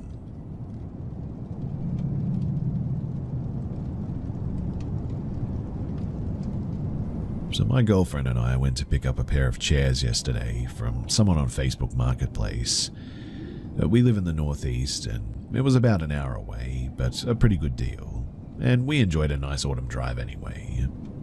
I know Facebook Marketplace can be sketchy, but I didn't get any huge red flags from the seller. Their profile pic was a flower or something, but I know it's common for older people not to use a picture of themselves for that. I clicked into their profile and saw some photos of what seemed to be her, a middle-aged Chinese lady with her family. She was also being extremely cordial and nice. Last Wednesday, we agreed to meet Monday at 9 a.m., but on Thursday night they texted me reminding me about our meetup tomorrow, Friday. I reminded them that we were meeting Monday and they apologized. Again, I didn't think that this was that weird. The listing was for 8 chairs and we were just taking 2, so I figured that she was coordinating with more than one person. Anyway, we got out there and I noticed once we're close that the listing has been taken down on Facebook. This wouldn't be weird if we were buying all of the chairs, but we weren't. But we pull up and it's this unmarked warehouse on a quiet street. I see one car in the way back of the warehouse, near an open garage entrance. I immediately ask my girlfriend if this seems kind of weird, and she says no. The person gave us a number to call, so she calls it. The person picks up, and we see a young, thin Chinese woman, clearly did not look like the person from the Facebook profile, come out and wave to us from afar. On the phone, she really quickly says to back up towards the open garage door and gestures towards us, and then she just really quickly disappears back into the garage. I drive over and start backing in toward the garage door, in this little area that is fenced in from the right side. It was a very tight space too. I stop for a second and look in my rearview mirror, but the garage is pitch dark and also completely empty. No sign of anyone. Having not given us instructions other than to back in, I thought the seller must have wanted us to get out and walk back toward the garage with her, which I immediately knew I was not going to do. At this point, my girlfriend independently thought something was off too. Why did she just disappear like that? What was with this weird, creepy warehouse? And so, having waited long enough, we pulled out and we just got out of there. Now, maybe it was nothing, but it definitely gave both of us a really bad feeling. And my question for all of you is, what do you think? Did we overreact, or was this possibly something nefarious?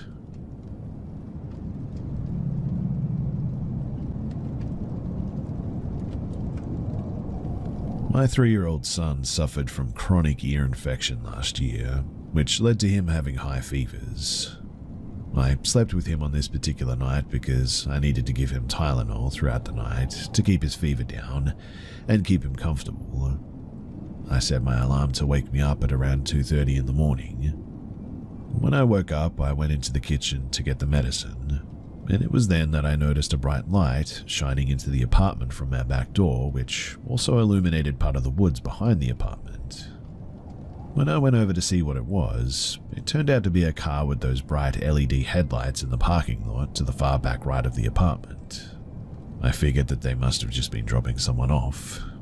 I saw the movement of what resembled a dog walking around near the woods. I started to think that the lady who usually walks her dog, a cute little corgi, in that area, purposely faced her car in that direction so she could see while she walked her dog. As I got closer though, I realized that there was nobody out there walking a dog, and in fact there was no dog. Now, I don't know what it was that I actually saw, but I'll describe it in the best way that I can.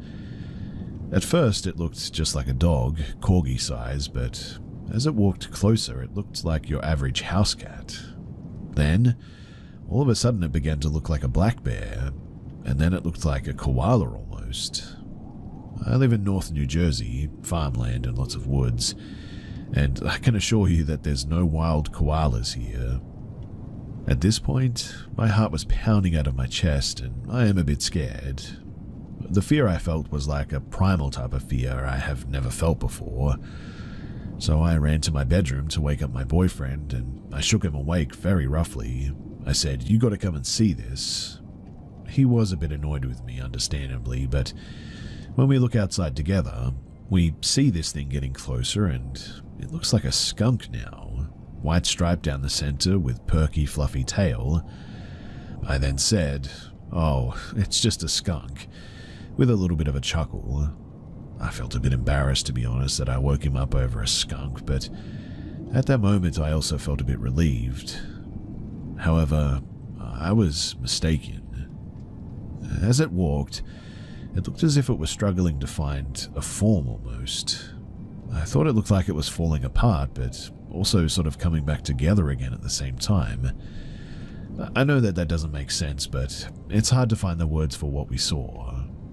After the skunk formation, though, it looked like a person crawling on the ground with some type of fur or skin attached to them around the leg. Then it changed again and looked like a raccoon, a groundhog, black bear, cat, koala, deer, and skunk. But the part that stuck out to me the most was that whatever it was seemed to be coming apart or shedding, but at the same time it was growing. Whoever had their headlights on turned them off as it went deeper into the woods. This happened pretty quickly, and I'd say it was only about a couple of minutes from start to finish. He ended up going back to bed, but I just couldn't sleep after that, so I grabbed a flashlight and shined it into the woods to see if I could see it again, but whatever it was gone. I also opened the door to see if I could hear anything, but I couldn't. It was very quiet. I had a very hard time going back to sleep that night. My boyfriend wasn't scared, but he was confused and stunned. He didn't know what to make of it. I, on the other hand, was scared and really creeped out. I know that if I hadn't have woken him up to see it for himself, he most likely wouldn't have believed me and would have chalked it all up to me being groggy from just waking up or it just being an animal or whatever. Unfortunately, though, I know what I saw and I will never forget it.